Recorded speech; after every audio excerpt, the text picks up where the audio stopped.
What's going on? I am Nando. And I'm a DJ. And I'm a Diggins.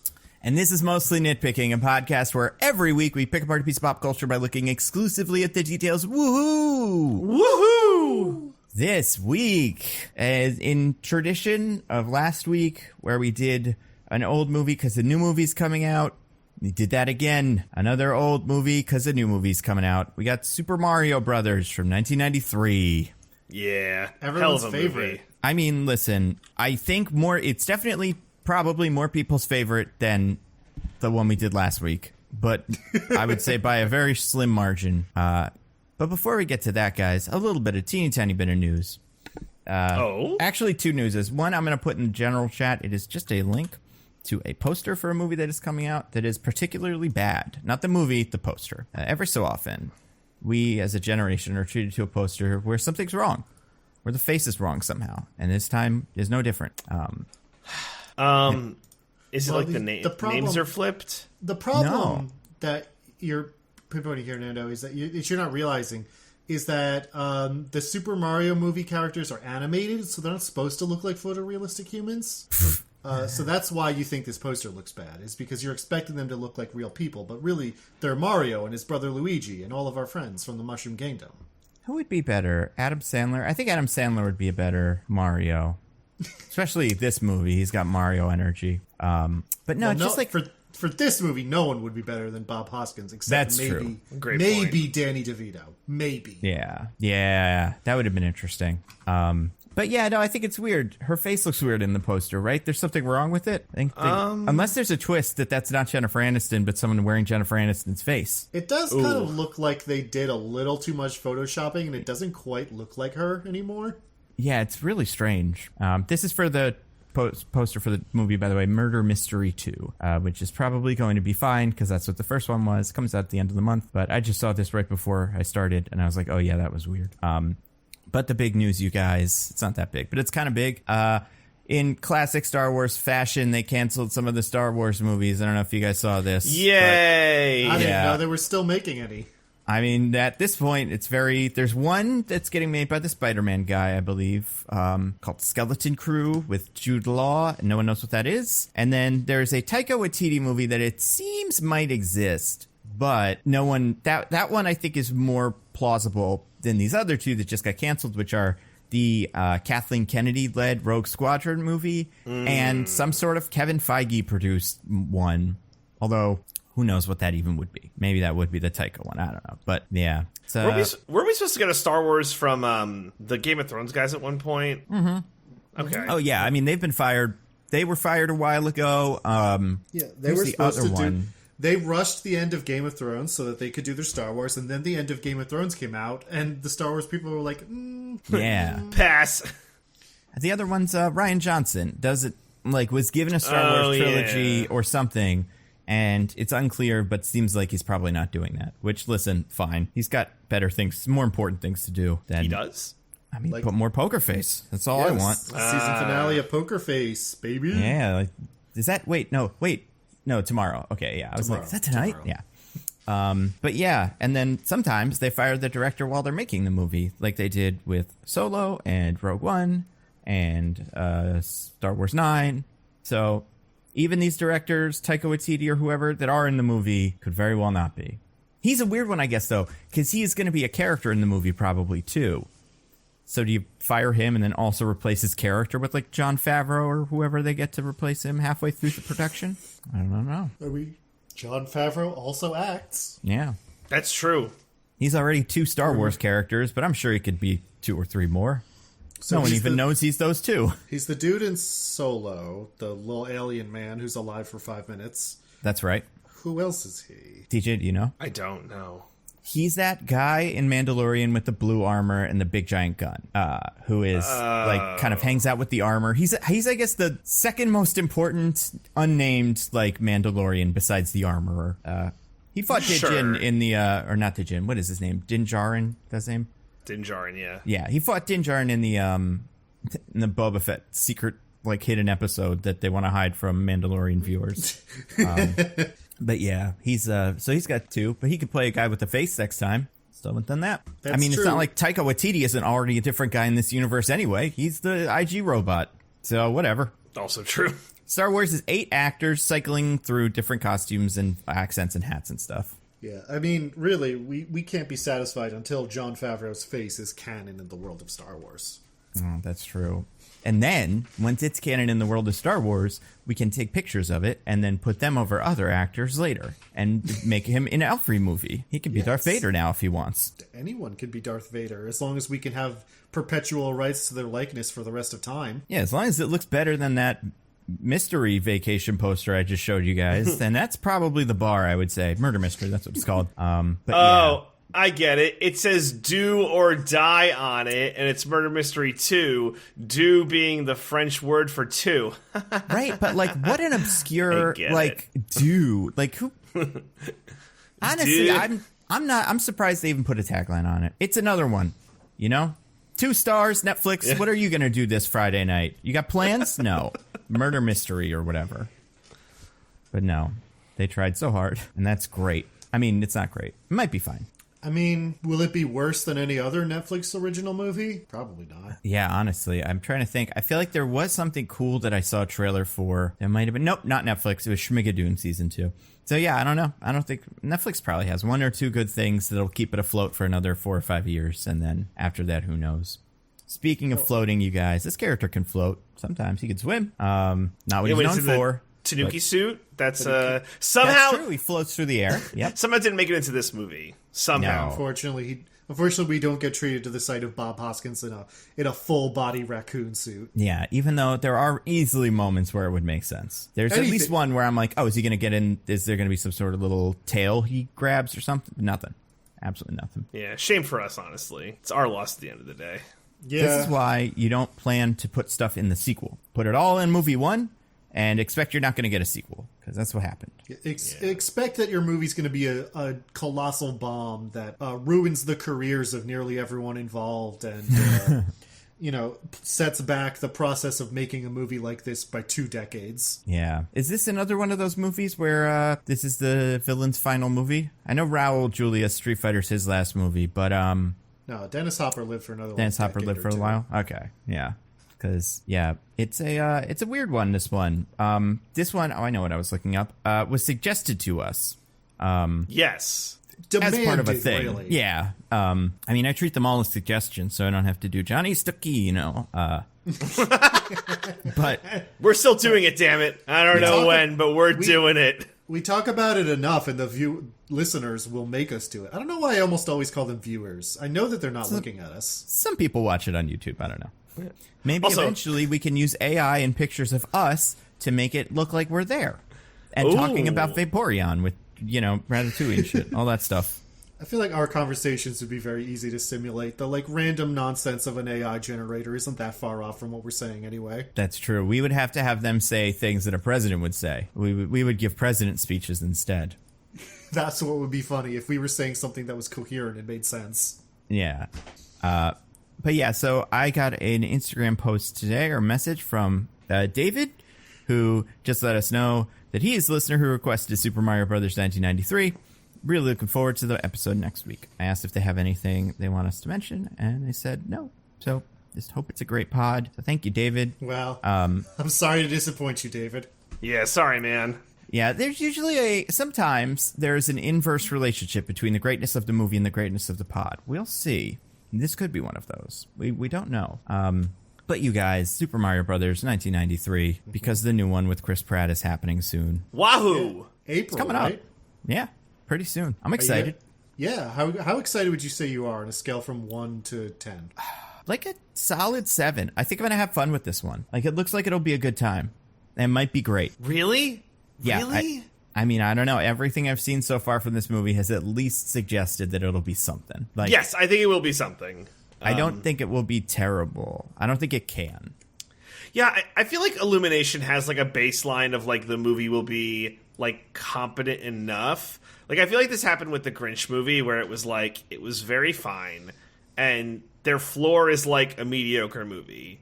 I have no idea what is the Minions movies. Yeah, I mean, are those bad? I have no idea. I bet kids love them. Yeah, what is their worst movie? It might be the Minions. I do think there's something we've forgotten about. Were they the Boss Baby people or no? Oh, did they do the No. Lorax? That's not so good. They Yes, did do they Lorax. did do Boss Lorax. Baby is DreamWorks because it's in their dumb little Marvel logo yeah. thingy. the Yeah, tour of that's movies. Gotta make sure Honestly, one that's sees the only one Boss I get Baby. excited to see because it's like, hell yeah. They did those cat. What if the cat was Toy Story movies? Those are Yep. they exist. Yeah, they have such a weird slate of movies. Sing Yeah. 2, despite what DJ thinks. Not Oh, very Hop. good. I haven't seen Hop, but that looks rough. Well, Hop's just a short, isn't it? Is that a No. movie? No, this is the movie, the one with James Marsden and I think Russell Brand as a... Oh my god. As a rabbit? Okay, I'm willing to declare it probably the worst one off of that information alone. I mean, I feel for James because I love James Marsden, but yeah, I think this is pretty bad. But I don't know if it's worse than the other ones. Sorry. You said James Marsden. I heard James Corden. That's why I Oh said my that. god, no. Oh, can you even imagine? Well, he wouldn't be too far off because he made a Peter Rabbit live-action movie, I believe. I think that's why my brain went there. I was like, Yeah. oh, CGI animated movie with a rabbit and there's a James in it. Must be James Corden. So this one was particularly weird for them because it's a live-action CGI hybrid movie where the bunny and his bunny friends are CGI, but the rest is live action. So kind of came out around the time of Smurfs when they were crushing it and the chipmunks and stuff. Yeah. So yeah. Can't believe we never got a squeakquel to Hop. I know, mean, right? What would you call it? Hop Hop. Hop hop. Yeah. Hop on Pop?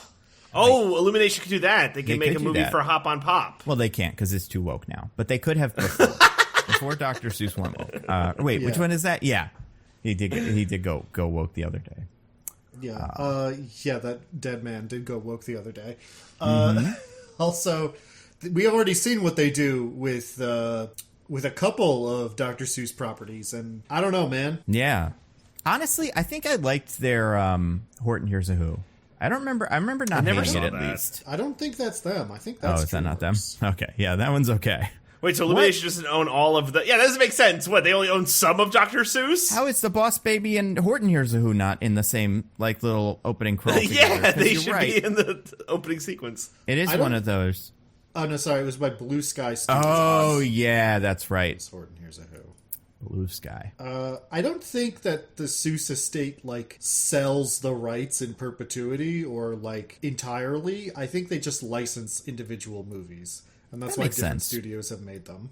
Yeah, I feel like most of their movies are like that. Like there's some sort of like you got like the Jim Carrey Grinch. That's pretty sure Universal. You've got the other Grinches, and then yeah, this one. So we should take a shot. Why not, Should right? Make a Dr. Seuss movie. Yeah, which one do you guys want to make? Yertle? Is that the Fascism Turtle? That one's probably. Oh, pretty yeah, interesting Fascism these Turtle's days. great. Yeah, you're Yeah. the turtle. What's the other ones? What about the Big Brag? That would be a good one to do. Which one's that? The Big Brag is like, I think it is within the confines of the... So, Yertle the Turtle, at least the one that I have, it's like a book that has 3 stories in it, and one's the Big Brag, where like, it's like a rabbit and some other creature, not a turtle, it might be a bear, are like, I'm better than you, and they keep going back and forth, and then a worm comes out and says, you're both idiots, and you should be ashamed of yourselves. And both of them go like, God damn it! This is like This is a real thing. It's a real Yeah. Dr. Seuss book. Larry David, Jerry Seinfeld, and then lady that yells at Larry David on that show, and we could do it in an afternoon. I was gonna say we should do the Butter Battle book, the one about how the Cold War was stupid. Which one's that? I mean, oh, you don't know this one? Apparently, my Seuss was very limited compared to your guys' Seuss. Apparently so. Yeah, no, the Butter Battle book is about this like city or whatever that is harshly militarily divided between people who butter their toast on the top side and people who butter their toast on the bottom side. You're Interesting. Yeah, because I do remember one that's like there's a war between people with tails and no tails. Is this one of them, or is this just like an Are AI you make this thinking- Dr. Seuss book? Are you thinking about the Sneetches who the one Sneetches think they're better because they have stars upon the arse? Oh yeah, that's what it is. Yeah, those guys. Wait, because is that one about getting a star, or is that one about fighting a big war? It's about getting a star because like Okay. a dude shows up and it's like, I have a machine that puts a star on your belly, so Right. you can just be like, so all you non-star belly Sneetches can be like the star belly Sneetches. But then when the Starbelly Sneeches see that the non-Starbelly Sneeches have stars upon theirs, they're like, uh-oh. And then they go to that same guy who has a star removing machine. And then the formerly Starbelly Sneeches are like, well, now not having a star is what makes you cool and special. Damn. And so on and so forth. And the lesson at the end of the day is that they were silly to fight over this, and fighting over it just let them get conned by a huckster. Yeah, Which, capitalism, you know what? baby. You know what? Might have some relevance to today. If you focus too much on fighting the culture wars, That's you'll right. get taken by con men who only want your money. I don't know who I could possibly be referring to there, but it seems relevant. I mean, Dr. Seuss, because he went woke. I assume that's who you're talking about. Yeah. Yes, The wokest exactly. of them all. It's, yeah, that's an interesting one. I mean, what's the one? Isn't there another one that's, like, famous? I guess he's, whatchamacallit, right? The Green Eggs and Ham. They ever made a movie of that? I don't think so. Not like a movie. They've made one of those, like old animated specials like the Grinch has. Yeah, and Euro the Turtle has one too. A little cartoon. Wait, sorry. Warner plot elements of the book, the Butter Battle book, because I looked it up, were adapted for Warner Brothers Animation's Green Eggs and Ham: The Second Serving. What? Oh my gosh. But that's a real thing, or that's something that was going to happen? Oh, sorry, this is a television series on Netflix. Oh. Oh, that's cool. Yeah, that's something. Oh, you know what they should do? Fox on Socks. Socks on Fox. Oh. Socks on Fox. Yeah. Wouldn't that be fun? I mean, I know the words fox and socks rhyme. Is there anything more to it than that, or is that the whole deal? There's a lot of rhyming, but Okay. essentially that is the gist of it. But Yeah. it's That's not one about of the- fascism. No he has- fascism in Fox on Socks. He has like young kids books, like the Lorax and the Sneeches, etc. And then he has like just starting to read kids books, Right. like Ritz, Fox on Socks, Green Eggs and Ham. What was I thinking of? One fish, two fish, one fish, two fish, red fish, blue fish. That was it. Oh, yeah. All right. Another good one there. Only one question before we move on to whatever this Yeah. was. Oh, Mario. Uh-huh. If all the guys from all the Dr. Seuss books fought, who's like the strongest? Oh, Cat in the Hat. Cat in the Hat is like a right. trickster god. Yeah, that's tough to Yeah, beat. Yeah. He's like a Bugs Bunny type. It's not that he's necessarily the strongest; it's that he can't be harmed. That's a good one. That movie stunk. Oh, it's so bad. I forgot about that movie. That's- I was like, they should make a that's- movie of that. I feel confident in saying that's one of the worst movies we've ever done. Yeah, every time we do easily. a new movie, I think that new one is the worst one we've ever done. And Well, that's not why to, I'm saying, with some distance and time, I feel comfortable saying it is one of the worst ones we've ever done. No, yeah, there's something to it. That movie really is weird. Unlike, well, not unlike, but in a just slightly different way than Super Mario Brothers that we did this week. You guys, Yeah. who's in charge of the IMDb summry? It's Diggins. It's a me. Oh man, It's a him. It's a me. I'm thrilled. You should be. Let's do it. All right. All right. Well, so we have a little game around here called the IMDb, B as in spelling bee. We're hashtag gamers. We're hashtag gamers. Hell yeah. Rise up, gamers. In this game, my two esteemed co-hosts have to guess what the IMDb summary for this movie is. Now, you might be asking yourselves, where does IMDb get its summaries? Well, I'll tell you.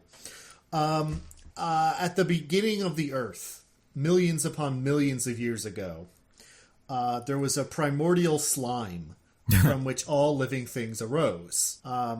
This primordial slime contained the genetic sequence of everything that would ever exist on this planet Earth, including every IMDb summary ever written. So what this means is that encoded into our very DNA is the sequence of summaries for every movie that has ever and will ever be made. So IMDb has hired top genetic scientists to decode the human genome so that they can extract these summaries from our DNA. And it's really just a process of, for decades now, they've been decoding, translating, and arranging all of these summaries. And just as they get through them, they put them up on the website, imdb.com. So I have the genetic sequence that describes the Super Mario Brothers movie from 1993 before me right here. And you know what? It's probably one of the better ones we've seen. Ooh, wow. Oh, that is not what I wanted to hear. And as the loser, I get to go first, or decide who goes first, I guess, You right? get to Yeah. decide, yeah. That's your honor. I'm honored to do it. You Okay. should be. All right. I'm going to have DJ go first. I think it. I know what mine is, but I had kind of planned for something that was a little bit less on the nose. So I need to retool. All right. Oh my gosh. Okay. Mario and Luigi. Hold on. Starting over. Brothers Mario and Luigi, who work as plumbers, are forced to travel to the alternate dimension of Dino Hatton, to save Daisy from wait, can I start over? I'm sorry. Can I start over? I'll allow it, but you're on thin ice, counselor. I'm fumbling and I don't like it. I don't like how much I'm fumbling. Okay. Okay. Oof. It's okay. Everything's okay. Okay. Brothers Mario and Luigi, two plumbers from Brooklyn, must travel to the alternate dimension of Dino Hatton, where dinosaurs were not eradicated, to stop the evil King Koopa from taking over both worlds. Wow. Like, not exactly like what mine was going to be, but when you started your first one, I was like, okay, I think I got a room here. And then when you did the second one, I was like, oh, those were some of the things I was going to say. Not that I'm going to change it that much. I'm going to stick with what I had. Okay. But yeah, I was just like, that swerve was very interesting. Okay. I don't know. I'm going to say Mario and Luigi, two plumbers from Brooklyn, go on an adventure into a mysterious world where dinosaurs evolved into the dominant species to save a princess? Question mark? Ooh. I think there is a winner here that I want to give it to. Okay. Oh, but we But have to I Could find be you either first. of us, yeah. But I was also looking forward to doing the tiebreaker. Oh, well, I mean, I don't know which one of I us won't is the deny you, one, I guess. So go for your Yeah. tiebreaker if you feel like it. I'm pretty sure I'm still going to give it to the person I was going to give it to, but I want to do the Okay. tiebreaker first, just to see. Okay. All right. right. There's a tagline on the poster for this movie. Can one of you tell me what that tagline is? I might know what it is. I Is it? feel like I've seen well- it, but I can't recall. Okay. And you get to choose if you go first or not. Yeah, I'll go first. Is it Game Over? Nope. I'm trying to think. Is it like, is it the same as like the Dungeons and Dragons, where it's "This is no game"? Not quite. This time it's not a game. You're on the right track, but not quite. This time the game is real. Yeah, that's a good one. No, well, first of all, you've taken like 3 guesses, so you're fair. really destroying the rules of this game. Oh my god. I apologize. Is that what it is? You've taken 3 guesses? You're really destroying the rules of this game? There's not that many Close, but guesses no. in it. I really apologize. Wait, did DJ say it's not a game anymore? He said this is no game, He said this is okay. which is very close. This is no game. Like really, really close. Of all the ones I said, like none of those were it. Nope. All of those were further away than the first one you said. Is Hey, it? fucker, I promise it's superly not a game. Is I'm not it- calling you a fucker. I'm saying that's what it is. Is it? It's not a game. No, but you're thinking along the right lines. All right, I'm going to give you each one more, and then I'll tell you. Nando? Well, I just went. Well, yeah, I but mean, DJ I- took like 5 guesses. Oh, so okay. Yeah, I really did. I took as many as you could possibly take. So I started with Game Over. I'm not doing that again, obviously. And that wasn't it. But like, it's not a game is close. This is no game is still the closest. This is no game. Wait, I have one. The video game comes to life. Is that In it? Oh, what yeah. way? In what universe is that closer to What? this is no game than it's not a game? Oh, is it In the what game way? Is it Tell the game me- is no. real or something? No, DJ has to explain to me in what way that is closer to this is no game. It's not a game. The game is now real or a movie. This is no game. It's a movie. It's a real movie. I can't don't think I'm emphasize enough how close this is no game is. This is not a game? No, It's no game. Wait, I said that already. you already said that. No, okay, you both lose. It's this ain't no game. Oh, come on! That's so... I don't know. I don't know how I feel about that. Well, it's not how I'm actually deciding it, so I just wanted to do that to you. Okay. Thank you for putting me through that pain. You're welcome. Interesting. I had to put you through that pain because now I have to put myself through the pain of saying that DJ wins. Oh, no. Yay!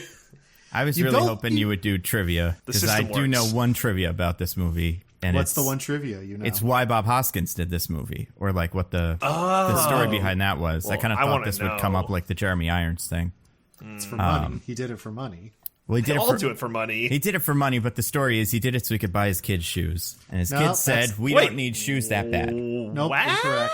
It's some version of that. No, the thing you just said is correct. Although it was a joke he was making that apparently his kid responded to, not the serious reason. Oh, and it was Dennis Hopper, not Bob Hoskins. Oh, I thought it was Bob Hoskins. Nope. Anyway, as for why DJ wins, you both hit a few key points. You both did pretty good, honestly. But DJ just got a couple more words exactly correct and included a couple things that you didn't, Nando, that are in there. So I feel like I have to give it to him. The real summary, which again is honestly pretty good as far as these things go. Two Brooklyn plumbers, Mario and Luigi, must travel to another dimension to rescue a princess from the evil dictator King Koopa and stop him from taking over the world. So DJ said dimension, DJ said evil King Koopa, DJ talked about King Koopa taking over the world. Oh, yeah, well, he said true. worlds, but still. So that's why I gave it to him. I mean, listen, that's fair, I guess. I mean, it's not, but it is, kind of. Because I lost, it's not fair. But it could have been fair. It's never fair when you lose. Yeah, and it's like, you know, it would have been fair if I won. That would have been cool. Yeah, exactly.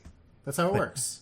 Instead, it's not that. And, yeah, I'll never forgive you. Unfortunately, Nando, as our loser, you gotta tell us what happens in this movie. Dude, I'm like, there's some things that I am genuinely confused about. Okay, so an egg is a baby. Yes. Yeah, that is true. That's true in real life. That's true. That's a good point. An outside of the body egg is a baby. Turns into a baby. That's also true in real life. Well, not an outside of the body one. They usually stay inside the body, right? This is like a dinosaur egg hatches a baby. No, you're saying nothing about human. And I didn't say the therefore, word human, right? It is still true that eggs become babies. That's true. So that's part of it. Now, other stuff happens. The Mario Brothers, or whatever they are two guys, two Italian-ish guys. It's not super clear. Ish. Yeah, I love ish. They're going for Italian for sure. They live in New York City, baby, and they have a plumbing company that is, we'll get to it, kind of confusing. They get hired to do some plumbing work. There's also some sort of, also Italian, evil businessman who is doing an excavation or whatever that... Scapelli, yeah. It is funny because he's like, I think he's like, I can't remember if it's like alluded to or he is just straight up a mobster, but it's like... Oh, yeah. Yeah. Oh, it's yeah, like, it's for sure. You guys fit right in. I don't know. Pretend you're part of his family. Join a family. Just get in on it. You're Italians, whatever. You got to do something. Otherwise, you're going to be broke. But anyway, there's this dinosaur scientist. Is that what she is in the beginning? Paleontologist, I guess. She an NYU archaeologist, which is kind of bananas if like you put those words together. You're like, wait, that's not what this is at all. Yeah. I'm not clear if she's supposed to be like a professor or a student or what. No, exactly she's a student. She is a student. That I remember. For sure, yeah. she's a student. She's a student, but she's leading an archaeological dig. I'm not convinced she's leading it, but I think she's decided to speak for it, maybe. Well, it's weird. Scapelli asks who's in charge here, and she's like, I'm in charge. That's true. Yeah. Whoever says they're in charge is in charge. Especially at NYU.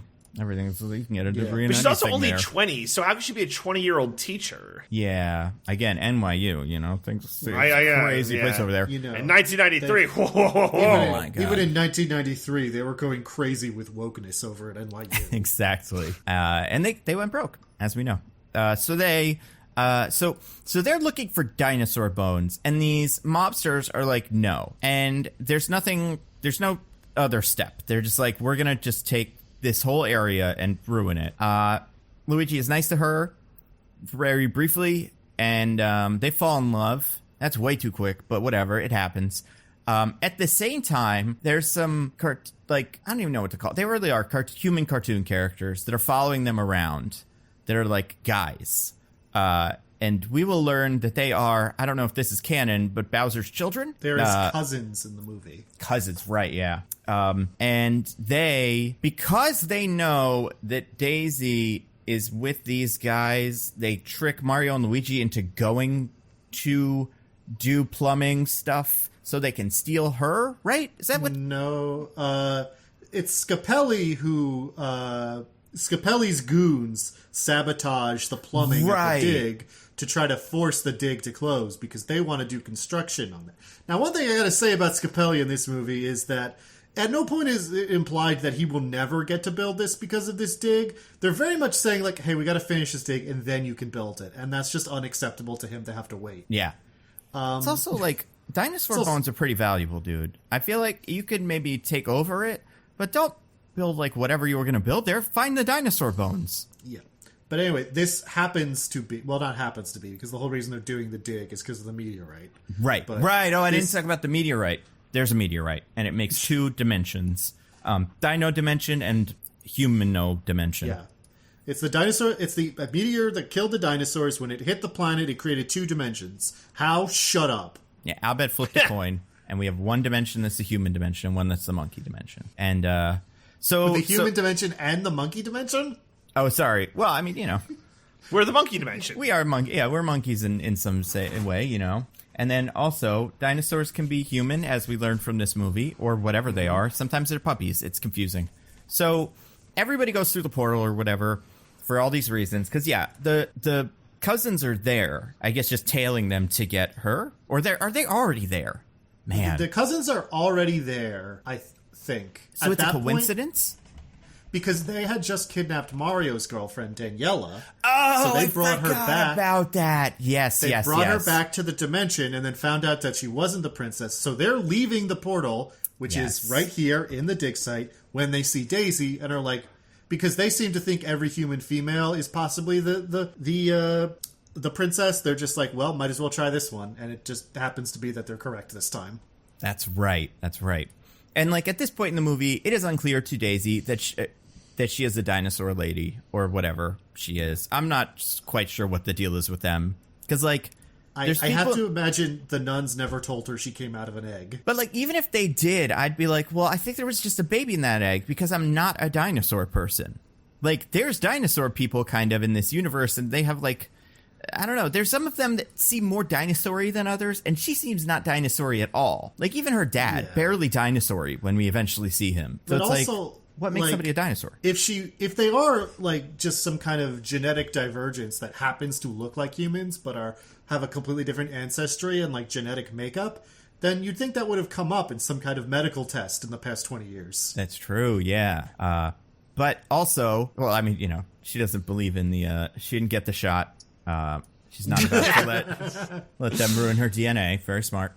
I also didn't mention she has an Infinity Stone. It's part of her necklace that if you get it, you get to merge the universes. It's very important. And they keep losing it. Luigi gets it, I think, right? And then he loses it for a little bit. Not he loses it. The woman steals it. The fish, whatever her name is, Bertha? Something like that? Big Bertha. And she's not a fish, but she's supposed to be fish.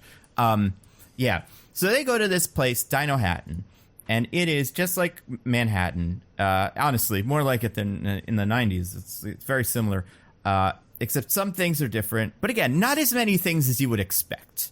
And they have to go to... like everybody. So they're trying to get Daisy. The goons are trying to get the Rock. Bowser's around. Toad is a troubadour or something who is like fighting the power. This is also a fascism movie. And Bowser is running for president, or is he currently the mayor of this? I think he's currently the president, and it's supposed to be, you know, it's like a banana republic. It's like there's voting, quote unquote, but right. You know, it doesn't matter. Yeah, because you see, right as you go in, you see a lot of like elect Bowser signs, or elect Koopa. Wait, which one did they say? Koopa, probably, right? Koopa. Yeah, they all say Koopa. I don't think anybody ever calls him Bowser. That makes sense. Why would you? So they go to do this, like, they get arrested with Toad for nonviolent protest and, like, what's the word? Civil disobedience. Go to jail. Bowser pretends to be their lawyer, which is a really broad gambit considering his posters are everywhere. But it works for a second. He doesn't really care. He's just trying to do it, I guess. He got bored. Yeah. And, you know, he's got a lot going on. He's got a gun that it could go both ways, right? It can evolve you or de-evolve you. Well, the machine can do either. I think the guns only de-evolve. Well, doesn't the gun... Yes, you're right. Because he uses the machine on the two goons, and then he uses the gun on Scapelli later. Mm-hmm. Yeah. So he's doing that. He's playing around with evolution. He also wants to merge the universe. It's very, very science fiction for a game that's not really that science fiction-y. The guys go to get Daisy. I forget when, but at some point, they try to get... At some point, we meet Bertha. I don't think we've met her yet. We meet her fairly early because right. Mario and Luigi are wandering around Dino Hatton, like, what's going on around here? What is going on around there? I don't know. In Dino Hatton, it's lawlessness. Yeah, they get mugged by an old lady, but then Big Bertha shows up and beats up the old lady, and then she mugs them. Oh my god, yeah, that old lady, I forgot about her. That was so weird. Yeah, so... What did she use to rob them with? It was like a weird gun she had. Mm-hmm. It was like a cattle prod. Yeah. So Big Bertha takes the rock from the old lady and then jumps away on her super jump boots. Right, because that's where we're going to get those. Right. And does Bertha own that club, or is she just at that club later when we meet her? I think she just likes to hang out there. Yeah, I don't think that's like her club. See, I thought it was because she goes into that back room, and I was like, is that her office? But yeah, it doesn't matter. But yeah, we do learn that there are jump shoes that are like, they don't let you fly. They let you do a big jump. They're humongous, and it's like early Superman. Them. You jump hella high. Exactly. Yeah. And they what else happens? So there's also Goombas we've talked about. I'm sure people have seen these. Goombas are big, giant, like exclamation point shaped men with teeny tiny little like lizard heads, and they all look horrible. And one of them's nice because it likes harmonica or something. I don't know. Well, that's the Toad one. That's Toad. Oh, right. Yeah. I'm confusing it with, because when do we meet Yoshi for the first time? In the prison cell with Daisy. Yes. Okay. Yeah. When Bowser first tries to seduce her. Right. Yeah. And Bowser wants to marry her because that will be helpful for him magically, or is that just a political thing? I think he just wants. He just wants the stone. I think he just wants to hit.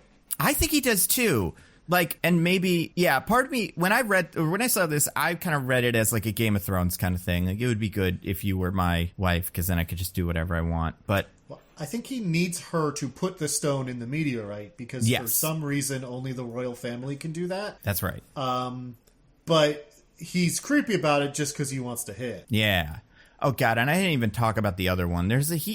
Bowser has a girlfriend or whatever she is, and it's not the little magician lady from the games. It's something else. I don't even know what this one's supposed to be. It's not Peach, because like maybe that could have been a thing, but no, it's not that. They call her Lena in the movie. As far as I can tell, she is not based on anything in the games. Makes sense. But yeah, so then at some point, I feel like I may be out of order here. She is going to get the rock and try to use it to merge the realities and doing all that stuff. That's after Mario and Luigi escape from prison.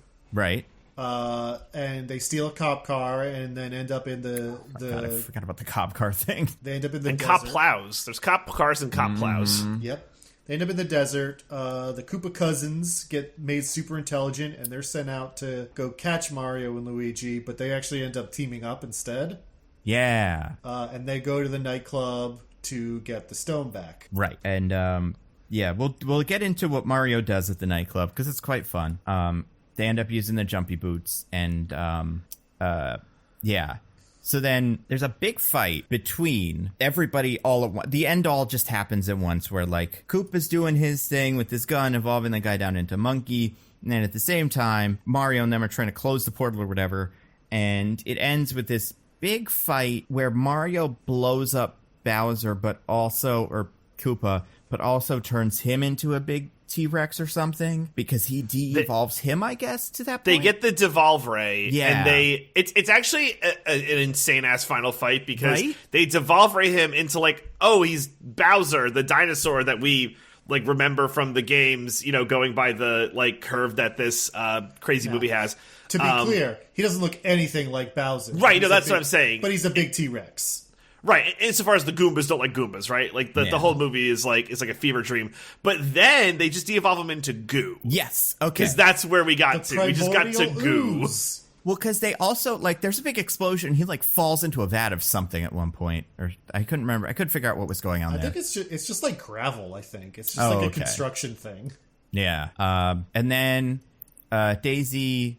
Oh, and Daisy has a dad who's a big, gross bunch of webbing and fungus and stuff. He's a mushroom. He's a mushroom man. When everything gets fixed, he goes back to being a guy. For no discernible reason. Yeah, I don't know. Maybe he just really didn't like anybody around at the time, and then he was like, oh, Bowser's dead. I guess I'll turn back into a guy. And then he decides to. And then Daisy stays in the dinosaur dimension because she is needed there. And the other ones go back to being plumbers. They're world, like, class heroes now or something. They're on the news. They still live in Brooklyn in, like, a one-bedroom, but whatever. And then eventually Daisy comes back from the fucking Super Mario Brothers SNL sketch from 2 weeks ago or whatever with like a machine gun and she's like, let's go do Terminator or whatever. And then everybody's like, I guess. I didn't really talk about it because it's not that important. But also, for most of the movie with Daisy, she's in jail with all the Brooklyn women that are all just kind of like, I don't know, like Bob's Burgers-esque kind of caricatures. One of them was from Queens, Nando. That's true. Yeah, they managed to get the Queens joke in.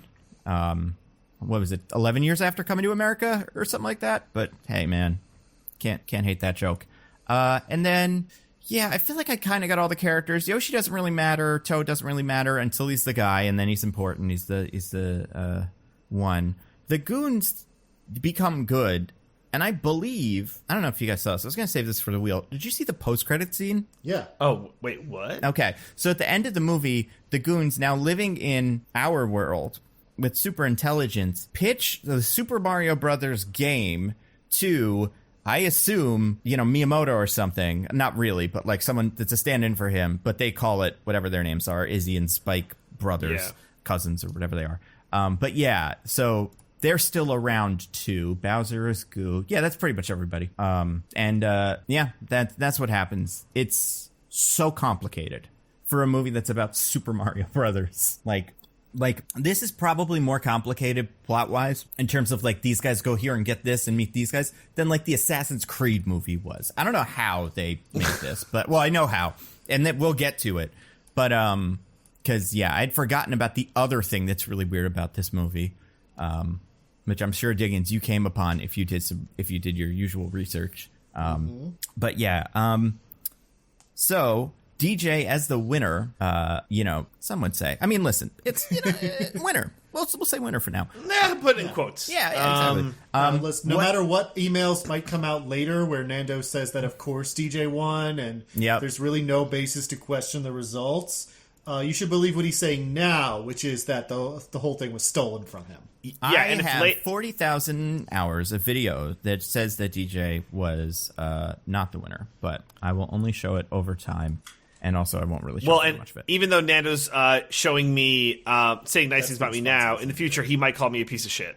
That's right. So, DJ, what'd you think of the movie? Yeah. Super Mario Brothers, oh my gosh. 1993.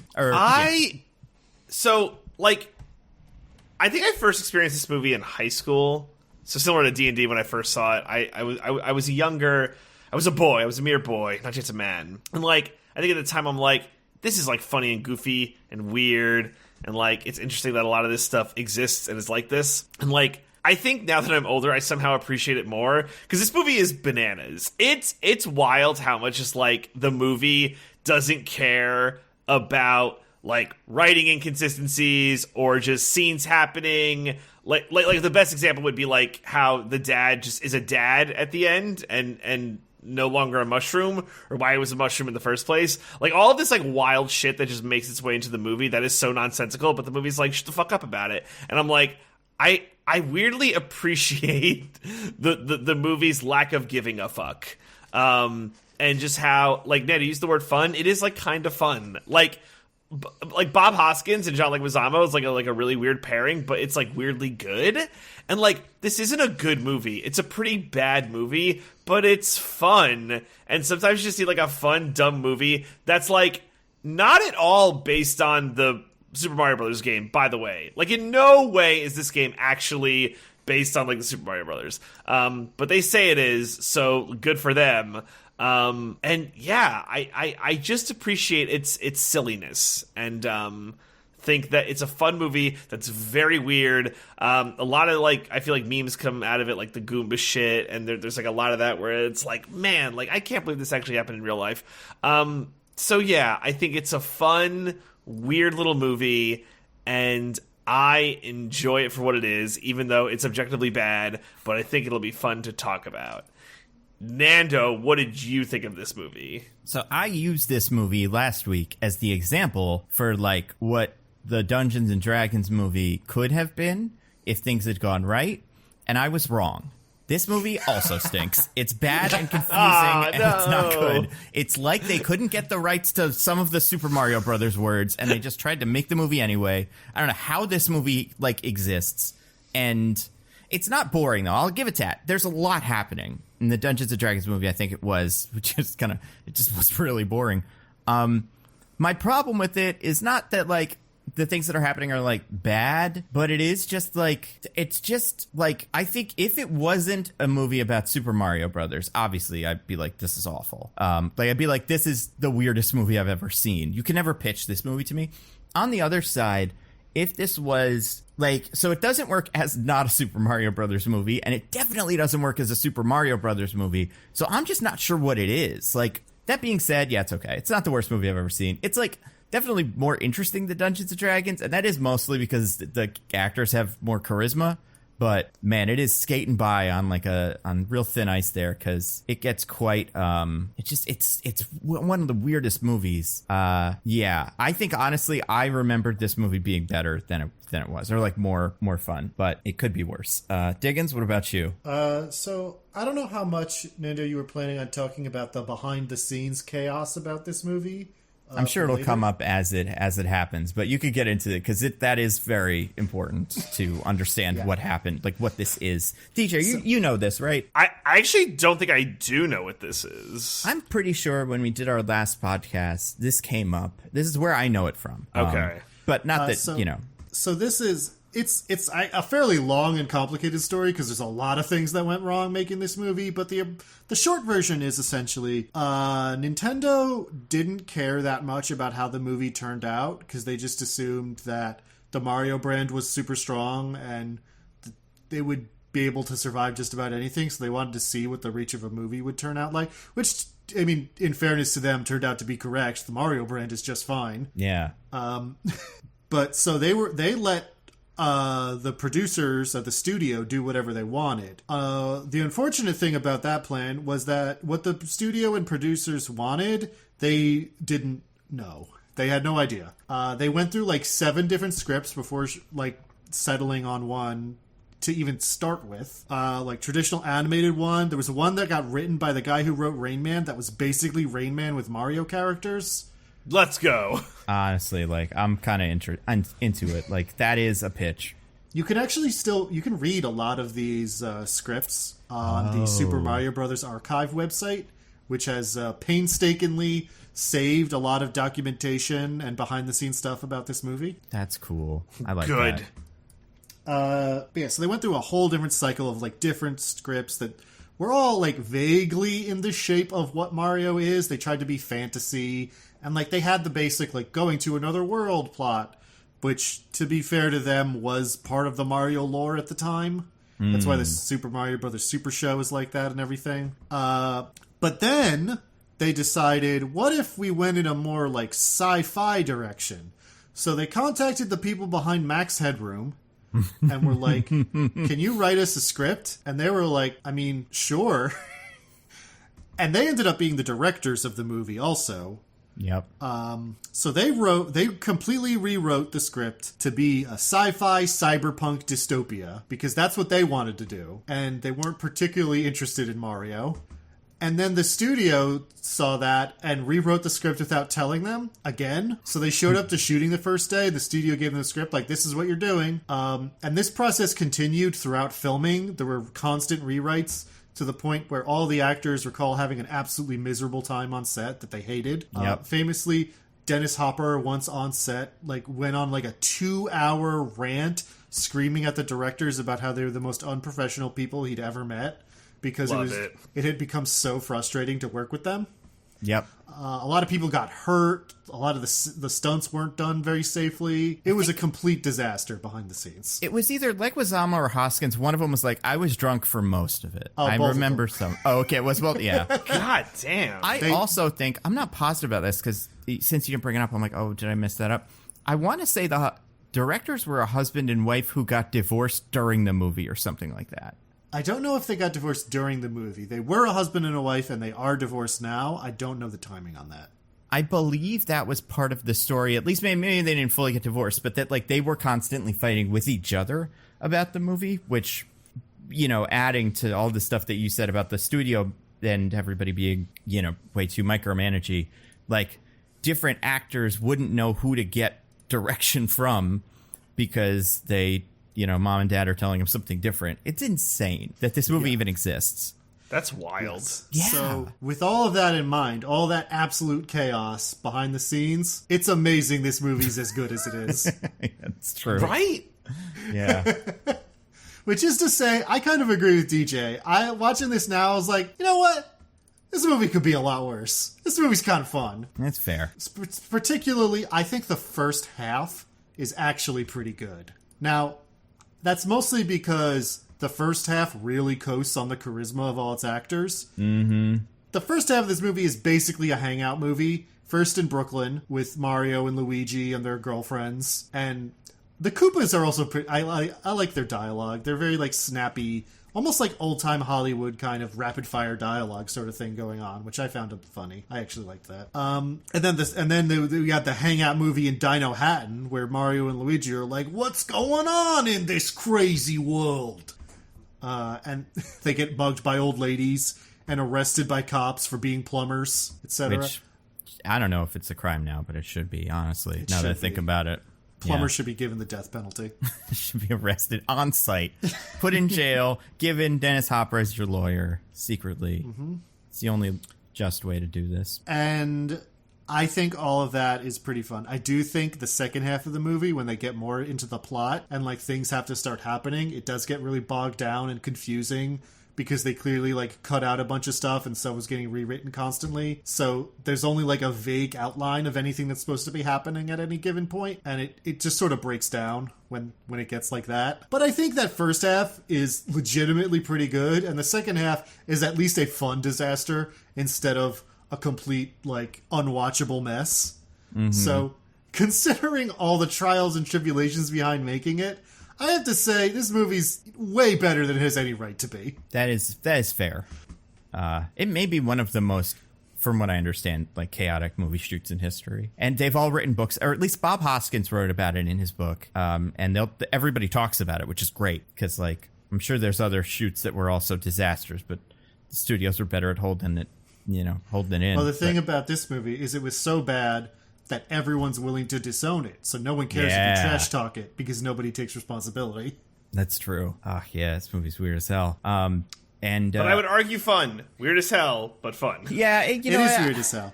I do think you're right, Nando, in that the weird thing is, like, it wouldn't work as a standalone movie because it's too bizarre, but also it's not a Mario movie because they completely move away from the lore. So only knowing that it's based on something, even though that connection is incredibly tangential, allows it to be as weird as it is. It's a very strange case.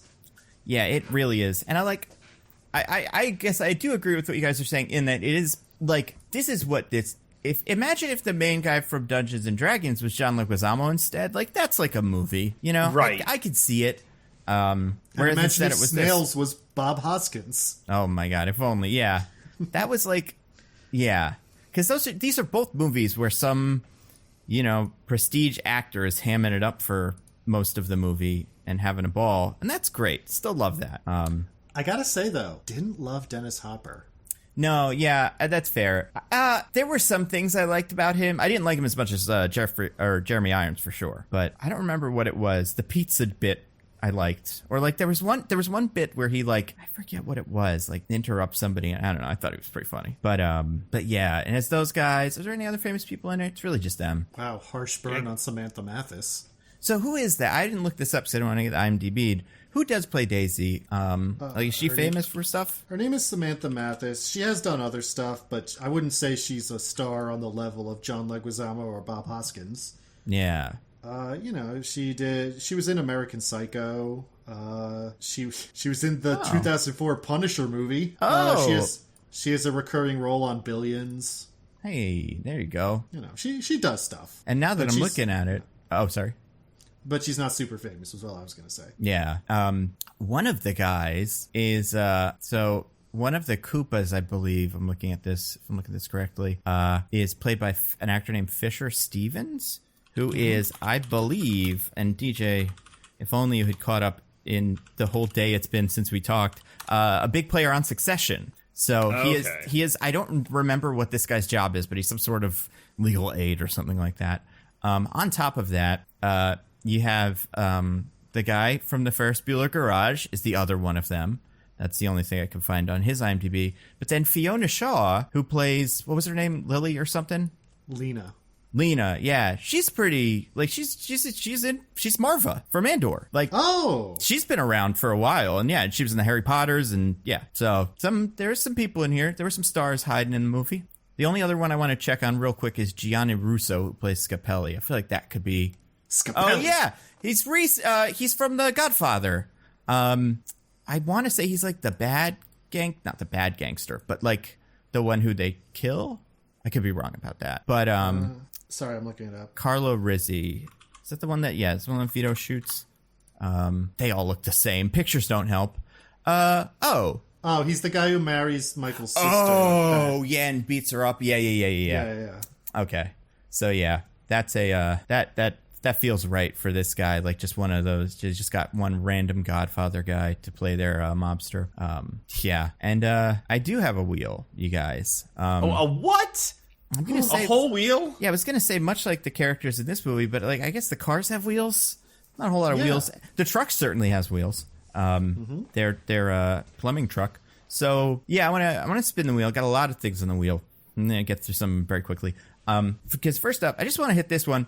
I spun the wheel, landed on one of mine. Dinosaurs, so hot right now. Dinosaurs. This movie came out in the same year as Jurassic Park. Okay. And if you're me, thinking about that, at least I believe it did. I think Jurassic Park's 93, right? It's 93 or no, it's 93. Yeah.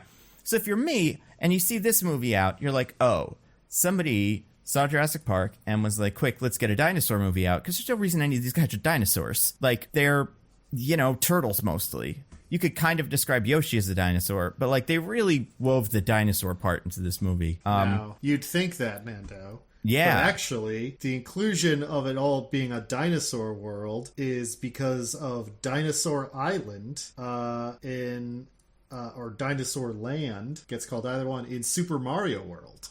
Oh, I just assumed, because beyond this, in the 90s, we also had that movie We're Back. We had that movie where we had the dinosaur show, and we had that movie that Whoopi Goldberg was forced to make by the law, where she's a cop with a dinosaur. Yeah, and I had to look this up because I was like, why are all these dinosaur movies happening? Remember in 1990 when they discovered that T-Rex in South Dakota named Sue? It was like the hottest shit. That must have been it. Sue. Yeah, I was at the Liberty Science Center for a while, or some version of it was, I feel like. Maybe it was. I saw her in Chicago, where she usually is. Yeah, I feel like I've not been to Chicago. Maybe I've seen like a cast of it, but I remember seeing that too as a kid and being like, holy shit, cool as hell. But it does seem like in the 90s, like that happened and they found the Titanic, and then everybody just went nuts with Titanic and dinosaur movies because that was all people cared about. And I guess it's weird because we grew up during that time and we love dinosaurs, probably. You could probably name 50 dinosaurs. Yeah. As a big dinosaur guy. What was your favorite dinosaur when you were a kid? I was very basic, so T-Rex. I want it to be cool, and I probably said the Ankylosaurus, but honestly, the Pterodon, any of the flying ones are probably the coolest because they can fly. Sick as hell. Interesting answers, but wrong. Obviously, the best dinosaur was the Stegosaurus. Oh my god, what a The nerd! Stegosaurus isn't even Come my top on. 15. I mean, the Triceratops is cooler than the Stegosaurus. You take those words back. You get my Stegosaurus' name out of your mouth. You're wrong. You're wrong. You get it out of your mouth. Yeah, Stegosaurus has like weird little solar fins and stuff, but it's got the weapon on the tail, which I respect. But man, Triceratops, that's a monster right there. And T-Rex is cool. I'll give it to T-Rex. You know, raptors are cool. Not this one, but like sometimes. That one that spits at Newman from Seinfeld, I like that one. I think that's called like a dick. Oh God, I really did used to know all their names. It's like a Dilophosis or Dilophodon or something like that. Yeah, but yeah. So Dilophosaurus, that was it. I guess it's weird because like I just assumed the same way that we were also into like I don't know baseball Trucks. as kids that everybody was into that, but it really is people our age and up or like and forward. People older than us did not have this dinosaur childhood we had. They probably still knew about them, but like it was not the big thing. Was it like a toy boom, or I guess it's like media boom? Because to your point, dinosaurs are still super hot. Like kids today are still about dinosaurs. Oh yeah, they still make those awful Jurassic Park movies only because dinosaurs are still popping. I mean, Barney was a 90s thing. Yeah. Like everything was dinosaurs. The Power Rangers got dinosaurs. Like it was, you couldn't swing a dead, what's a funny dinosaur name? What's that one that eats the little girl on the island in the beginning of Jurassic Park 2? They're probably about cat size, right? It's like a Pachyderm. That's it, pachyderm. You couldn't swing a dead pachyderm without hitting a dinosaur show or movie or something. It was just so much. Compies. Oh, yeah. Here's why I couldn't think of it. Compsognathus. It's cool. Compsognathus. Compsognathus. Yeah, whatever. Can you imagine, though, being these guys, being the Super Mario Brothers husband and wife or whatever, and then just seeing the trailers for Jurassic Park and go, holy shit, they did dinosaurs, but so good. We fucked. Oh no, the Jaws guy is doing dinosaurs this year. What? That's not fair. Oh, it's so weird. It's like, this is going to be a problem. Yeah. But that is just something that I think I had to look up because I was like watching it, assuming it came out in the mid 90s. And when I realized it was 99, I was like, well, is this when they found that one dinosaur? And it is. I wanted to spin the wheel again, land on one of Diggins' surprisingly understanding nuns. Let's talk about that intro thingy. Oh my goodness. So the intro is a little... Well, the intro is a little flashback of a bad animation of some dinosaurs getting hit by a meteor. Yeah, what was that? I That don't was know. So bizarre. So the reason that exists is because they originally had way more of like the intro thing I'm about to talk about, but then they were like, well, we need to cut that out because it's not very interesting. But without that setup, people didn't really understand the like parallel dimension story thing. So they very hurriedly towards the end of production added this animated intro to tell you there's two dimensions, the meteor created them, and that's where dinosaurs live, so that people wouldn't get confused. That's wild. They did not trust their audience, huh? Wow. Now, to be fair, the movie explains it very poorly. Yeah. Like, so I don't blame the audience for not getting it. Like, during this movie, I was like, it's not a hole they're going down, right? But part of me was like, is this a Space Jam situation where there is... But, like, it's just so out of nowhere. Not necessarily for Mario, because like you're saying, Mario goes to different worlds all the time.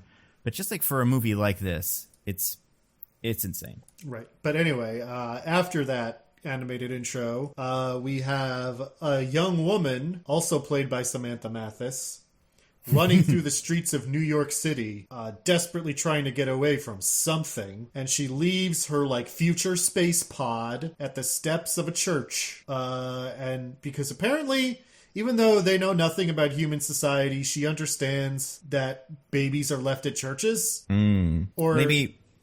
But maybe they do understand human society because they have human music. Yeah. I mean, we don't see what their religion is. Do they have a lizard Jesus or something? Like, is that a thing that exists in Lizard World? I don't know. And also, like, they all know that the human world exists, or they seem to. Nobody seems surprised that there are mammals around. Yeah. So, what's going on there? I don't know. These are questions that will never be answered. maybe she had many eggs, and that's the only one that didn't get thrown in the like incinerator because it's evil. She was running around putting dinosaur eggs at every doorstep in Brooklyn. Yeah. J.C. Penney, the 7-Eleven, and then the nuns got one, and everybody else was like, "Oh no, this is very bad," and burned it. But the nuns were like, "We're just curious enough to see what's in this thing. Let's bring it to life." So the nun who answers the door after the lady has already run away takes the space pod inside, where the space pod opens and shows a big egg that then hatches, and a human baby is inside. And all the nuns look weirdly chill about this. Yeah. They're not like shocked or anything. They're kind of looking around each other like, "Huh, that's kind of weird." Is it confirmed that they're Catholic? By the way, I wasn't. It feels very Catholic-y. Yeah, I feel like it's supposed to be, because the whole movie's very Italian, first of all. Right. Secondly, I think it's like Saint Teresa's or something, and most denominations that aren't Catholic don't have saints. So then some do, but not many. I think the explanation then is just they are Catholic nuns in New York City in the 1970s. They have seen way worse than this. People have dragged things in here that would blow your mind. Like, they had Taxi Driver happen outside yesterday. None of this is interesting. So either they were like, "Oh, weird, another egg baby from space," or they were like, "Thank God, something normal, something we could comprehend." Because, yeah, it's funny because this movie takes place in the 90s, but then that happens in the 70s, which is like peak gross New York. Yeah, that's when New York was Dino Hatton from this movie. It's awesome. Yeah, that is pretty weird, though. It's weird that she's not religious, you know? Yeah, she doesn't seem particularly... She doesn't talk about it at all. The only reason we know for sure is because she says, "Oh yeah, I was raised by the nuns at St. Teresa's." Yeah. And otherwise, faith seems very unimportant to her life, to the point where instead of wearing a necklace of our Lord and Savior Jesus Christ up on the cross, she's wearing her little meteor fragment that was given to her by her mom. Yeah. It's very important. We don't see what happened between the very end of the movie and the bit where she shows up with the gun. What if she started a holy war or something? Like, she got really into Jesus and she just didn't tell Mario and Luigi, but when she was alone in Dino Hatton, she started just really going full Constantine and turned it into a big mess. Yeah, what if the next 5 seconds were like, "Yeah, so I was trying to spread the holy word of the one true God, Jesus and his disciples, trying to enlighten my people so that they wouldn't spend eternity damned to hell." And some people really didn't like being told that Lizard Jesus wasn't the real Jesus. Oh man, Mario, it's your kids, Mario. It's your kids. We gotta go. Mario, it's the Father, Son, and the Holy Ghost, Mario. We need to get him to Dino Hatton immediately. I just feel like it is so weird that it's nuns now that I think about it. Why wouldn't it just be scientists or something? She's a scientist, she's a dinosaur, whatever. Just have it go to a museum. Or just like a regular orphanage. She was raised in an orphanage. Yeah. Perfectly reasonable. I mean, listen, good for her. I'm that she was able to survive, and then that she's able to start a holy war. Did you know there's a non-zero amount of theology about the issue of what the soul status of aliens would be if we ever found them? Like, wait, really? Have they still not heard the word, and like they would need to be enlightened about it in order to be able to go to heaven? But since if they haven't received the word, then that's not their fault. Yeah, I think they're going to purgatory. Or has every planet received its own Jesus? Yeah, that makes sense too. And there should be some kind of space Catholicism out there that is, comparable to our Catholicism. I'm going to go with the second one. I think that makes more sense. It's not a lot, non-zero amount of brain space spent on this debate. I mean, this seems like the kind of thing that Elon would actually think about. As he's just checking off a list of people whose lives he can ruin that day. He'd also take a big ol' rip off the bong and be like, "Guys, do you think aliens have a Jesus?" He's really cool. I spun the wheel again, you guys. Landed on one of mine. We're just regular plumbers, innocent plumbers. The plumbers in this, We're just normal plumbers. yeah, it's weird that they are plumbers, but not that. That part's fine. It's weird what plumbers are in this universe. It's some sort of race to the plumbing. I don't know what's the problem. They need to sort this out, but yeah. It seems to be that whenever you have a leak in New York City, you turn on the plumber signal, and the first plumber to get there gets the job. Yep, it's like a Nightcrawler situation. One of them's going to be causing the plumbings eventually. But yeah, that's what Scapelli's doing, isn't it? Oh, that's true. That's true. This is the prequel to Nightcrawlers. And yeah, it's weird because I guess my only thing with that is like the one thing I do appreciate about this movie is the plumbing. Like that is the one element of Mario lore that I do think they really tried with. They went hard on the plumbing. Like it's not just lip service. These guys are plumbers. Because I spun the wheel again, it landed on one of DJ's plumbing as a science. So I think one of the things that is kind of amazing about this movie is like how early the plumbing is a thing and it's a theme throughout. So like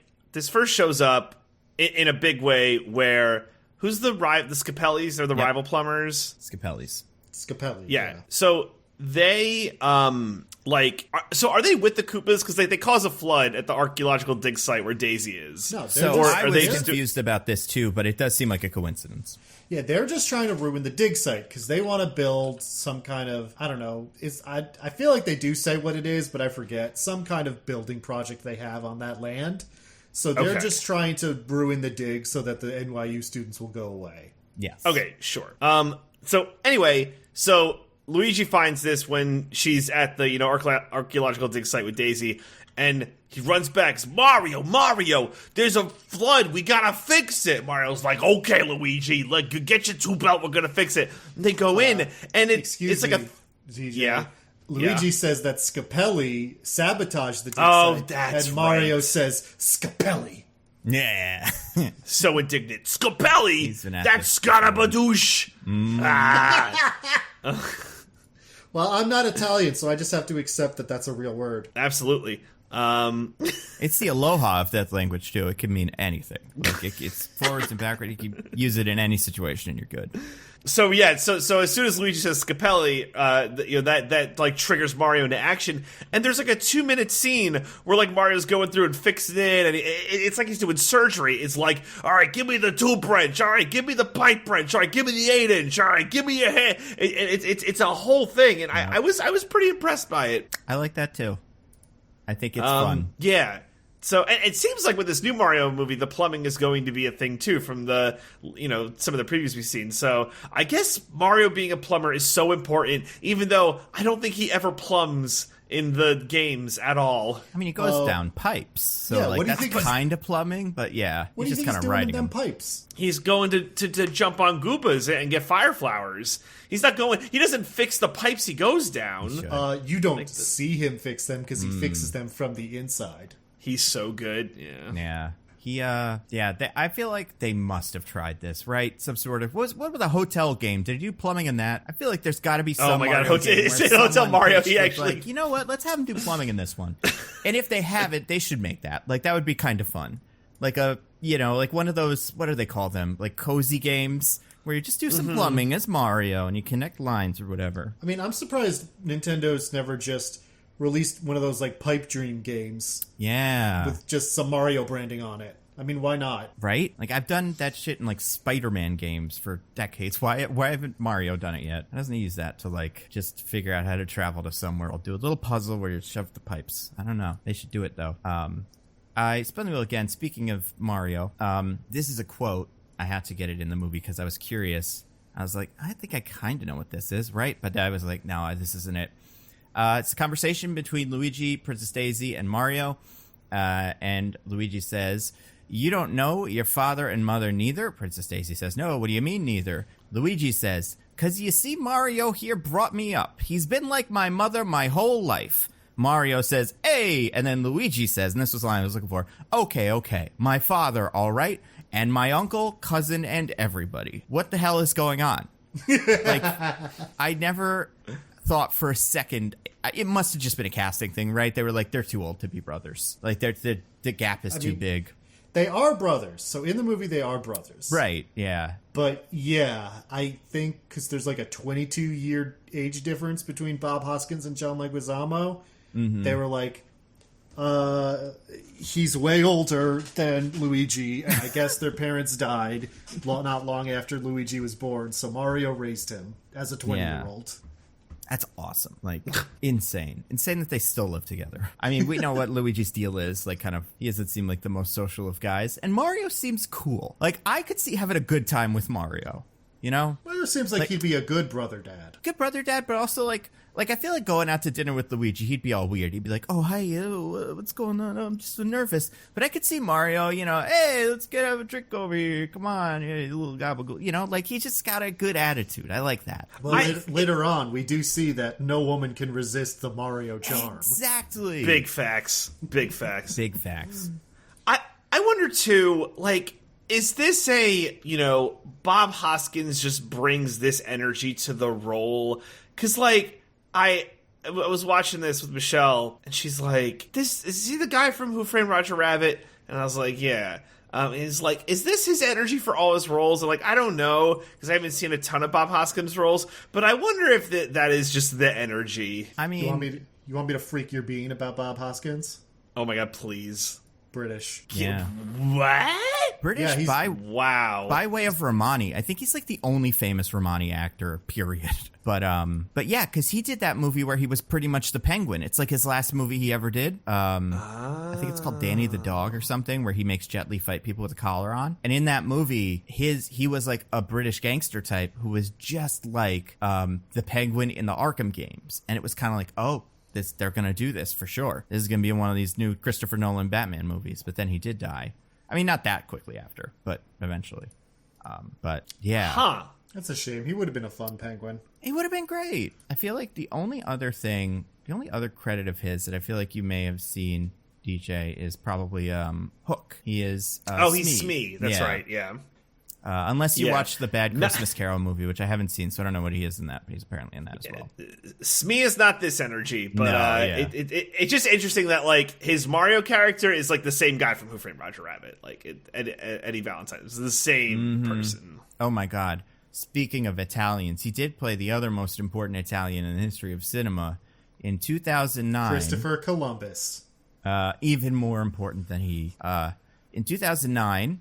there was a 2-episode Italian-British miniseries of Pinocchio, and he was Geppetto in that. So hell yeah, maybe that might be his last role. It's up there. Looking at this list, like, I don't have them in order, but like that and the Christmas Carol, maybe. Oh no, Snow White and the Huntsman apparently was in that too. Oh my God, what? As who? It's Geppetto. Oh, yeah, he was in that too. He did Geppetto in a lot of movies in the 2000s. Do you think?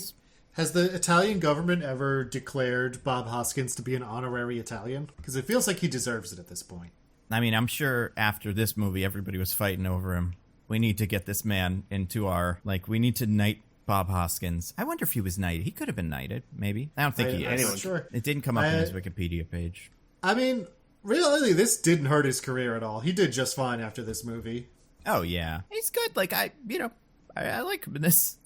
Not quite as good as in Who Framed Roger Rabbit, but, like, it's just a better movie, too. But, yeah. You know, Bob Hoskins is genuinely a lot of fun as Mario in this movie. Mm-hmm. Yeah. He just brings that kind of, like, tired, old, like, Brooklyn plumber energy that works really well for how this character is written. Yeah. He's very, like, it's weird, too. Not weird, I guess. It's a little interesting. Because this is the movie, speaking of the Mario relationship, that canonized, or for whatever, a week before they said no, the Mario thing, where their last names is Mario too. This comes way later in the movie, but I did want to bring it up because I think it's insane. What do you think happened there? Well, sometimes you can't figure out a name for your kid, and our last name's Mario. Let's name him Mario, right? This happens. You see, like, Richard Richardsons or John Johnsons, like Billy D. Williams, William December Williams. Yep. Are you asking what happened with the parents or what happened in the writing room? I was asking writing room, but parents is a good question, too. With the writing room, I have to think it's that they're the Super Mario Brothers, right? Which doesn't make sense if it's just that his first name is Mario. Because, like, why would you refer to his brother as being by his first name? So that's a good question. It must be that their last name is also Mario. Yeah. Ipso facto. I mean, I was thinking about this because I don't think he doesn't have a canonical last name, right? Because this was very quickly stricken from the record. I don't believe so, no. If you had to give Mario a last name, what would you do? Mario last name. Pratt. That's Oh. He's the one true Mario. I got it, guys. It's so obvious. It's Mario DeSantis, a.k.a. Meatball Mario. Oh, Meatball Mario. Meatball Yeah. Mario. That would be very good. He wishes he was that cool and sweet. Ladies loved him. Charismatic. Yeah. And loves torture. Well, that part, yeah. The thing with him is, like, I had to look this up, too. Well, not look this up. When I was looking at the line for the Mario thing, I remembered, because I remember when this happened. In 2020, they decided that Mario's father was Shigeru Miyamoto, canonically. He was the father of both Mario and Luigi. I wish he was just Mario Miyamoto and never explained. It was like, wait, are you Japanese or something? So I was like, I don't know. Maybe. But the other one I was thinking of, make his last name Nintendo. It sounds like an Italian name also. What does Nintendo even mean? You know? Mario Nintendo. It's Mario Nintendo.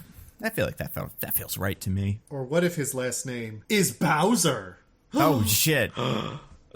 Makes you think, huh? That would be good, wouldn't it? I would have liked to see also, as much as I like Bob Hoskins here, he'd be a fun Bowser. Like, I just... Yes. He feels like he could get closer to what I love about Jeremy Irons and what I like about Raul Julia in the Street Fighter movie, which is the other one of these. The other time this has been tried. By the way, I spun the wheel again, landed on one of Diggins's. Luigi has 0 game.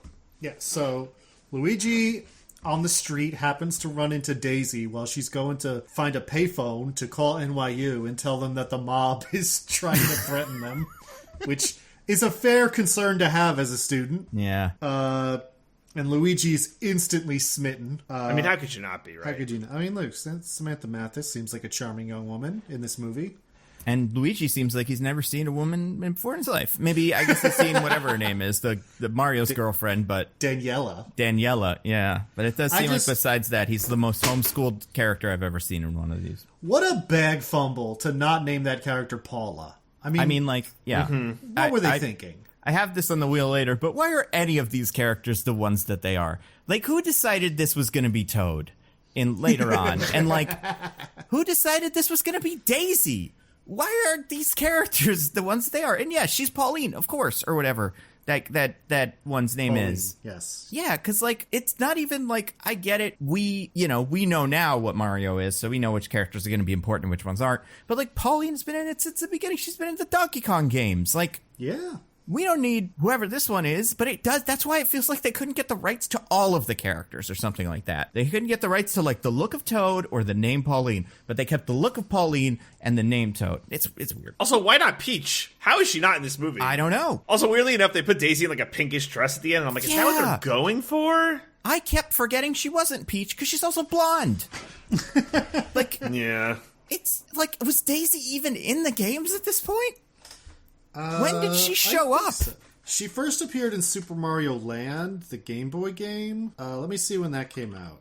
It's got to be around here, and I know there's usually a delay. 1989. So yes, Daisy did exist. Yeah, like... I don't know if the practice of pairing her with Luigi had happened yet, though. Yeah. So, which would be my one excuse to be like, well, they wanted her to be the romantic lead for Luigi, right. So it would be weirder if it was Peach. Yeah.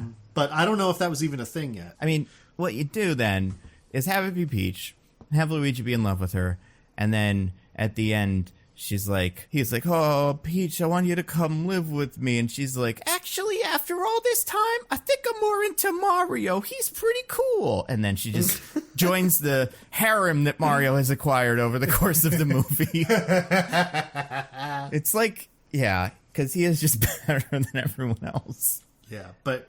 No, Luigi is just absolutely awful at talking to a woman. As you said, it seems like he's never met one in his entire life. Yeah. He has to be prompted by Mario to say anything at all. Yeah. Which, by the way, is part of why Mario seems real chill. He seems like a real chill guy to have as a brother/father. Mm-hmm. Yeah. Like, I do think Mario needs to be there for, like, all of the important relationship moments, though. Like, just, Luigi, get down on one knee. Okay, now take the ring out of your pocket, Luigi.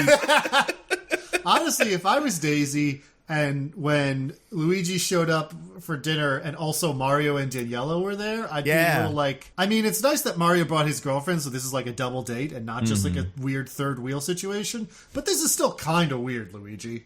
It is pretty weird, yeah. But little does he know, Luigi is like a little puppet. He cannot do any of this without Mario being there. And he still manages to make it really weird.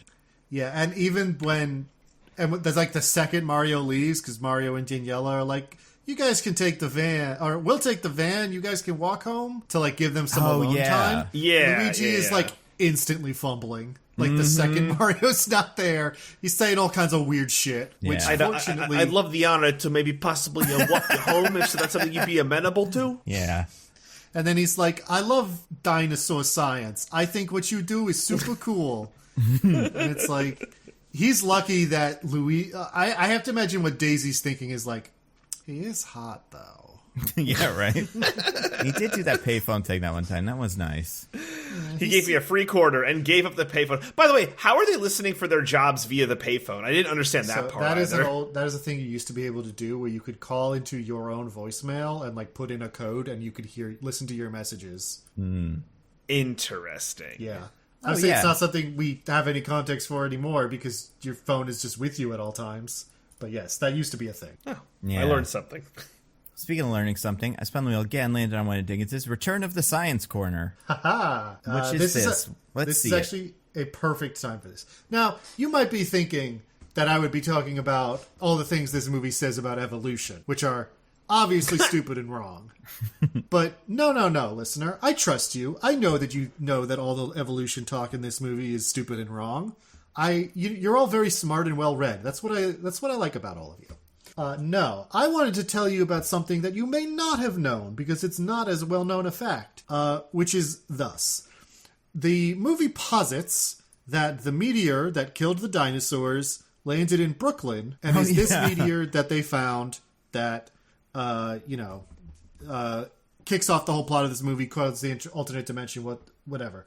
Obviously, meteors don't create alternate dimensions. Again, I trust you to know that.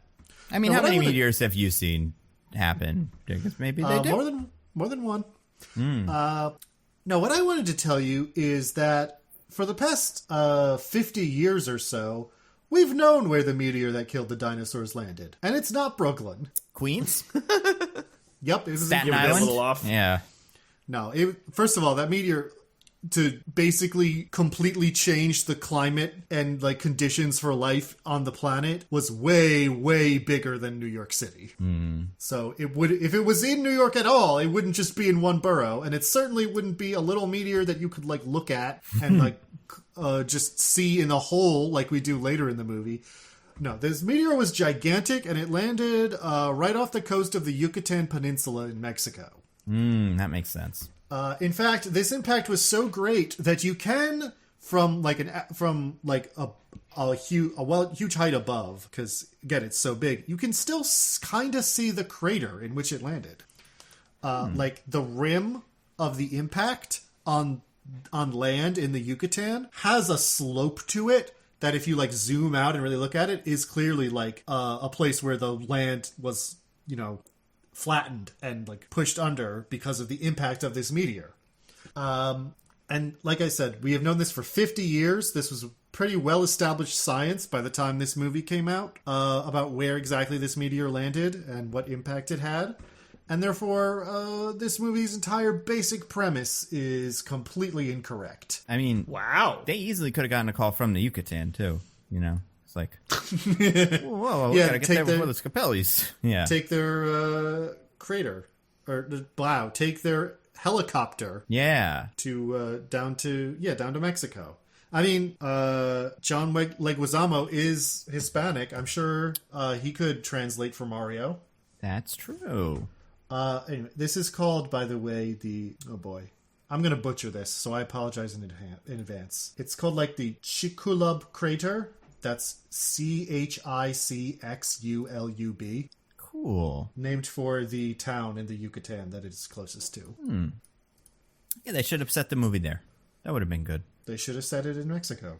Yeah. Exactly. Cowards. Anyway, that's my science corner for this episode. Now you know. Now if anyone ever asks you, I wonder where that meteor that killed the dinosaurs was, you'll be able to say, on the Yucatan Peninsula in Mexico. You're welcome. Fantastic. So it shouldn't have been Dino Hatton. It should have been like Dino Catan Peninsula. Yeah, Dino. That would have been Dino City. We're like, yeah. Dino Cheatlan. Is that around there? What's the pun? Yeah. Tenochtitlan was where Mexico City is now. Oh, yeah. Basically the center of Mexico. Yucatan is the extreme south and east of Mexico. Yeah, I don't love Dino Tan, but I can live with that. Eucosaurus Rex. I don't know. They'll come up with something clever. Dino Itza. It's closer to where the Mayans were than the Aztecs. Oh, yeah. That makes sense. It's a. I do love all these things, Diggins. It's a true pleasure. Well, I hope we're lucky to have someone as smart as you on the pod. I hope the listeners appreciated it because I'm not editing this out.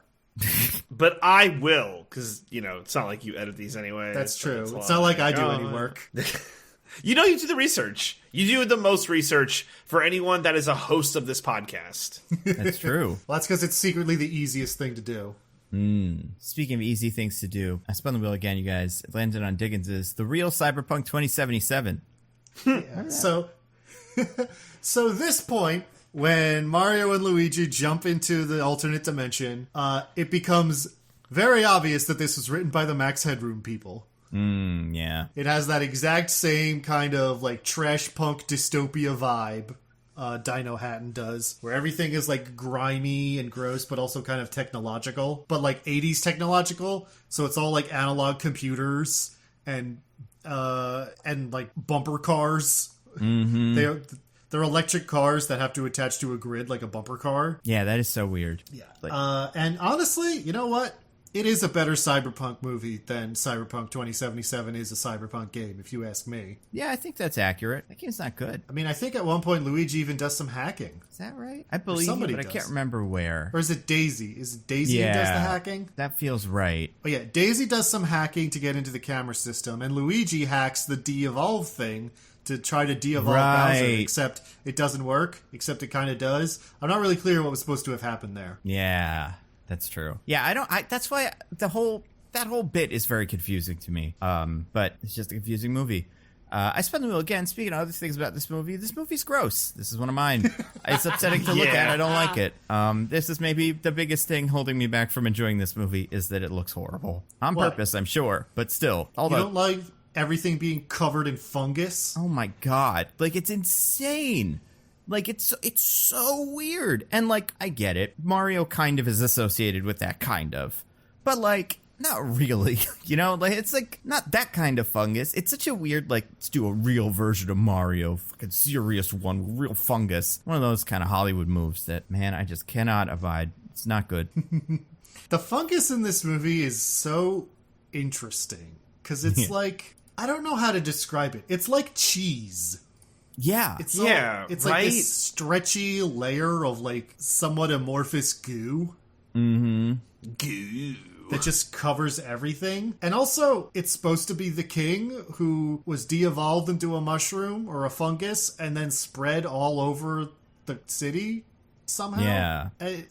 So it's also sentient. Like, the entire fungus contains all of the king's sentience. It would seem that way, yeah. Yeah. I don't know. I really don't. And he can move and control it. Like, he does things to help them in the movie. Mm-hmm. So, like, why can't he just, like, dump a bunch of goo on Bowser and kill him? I think he's, like, really sleepy. I got that vibe from him. It's like he could do it, but he's just really bored or tired. Well, I can relate to that.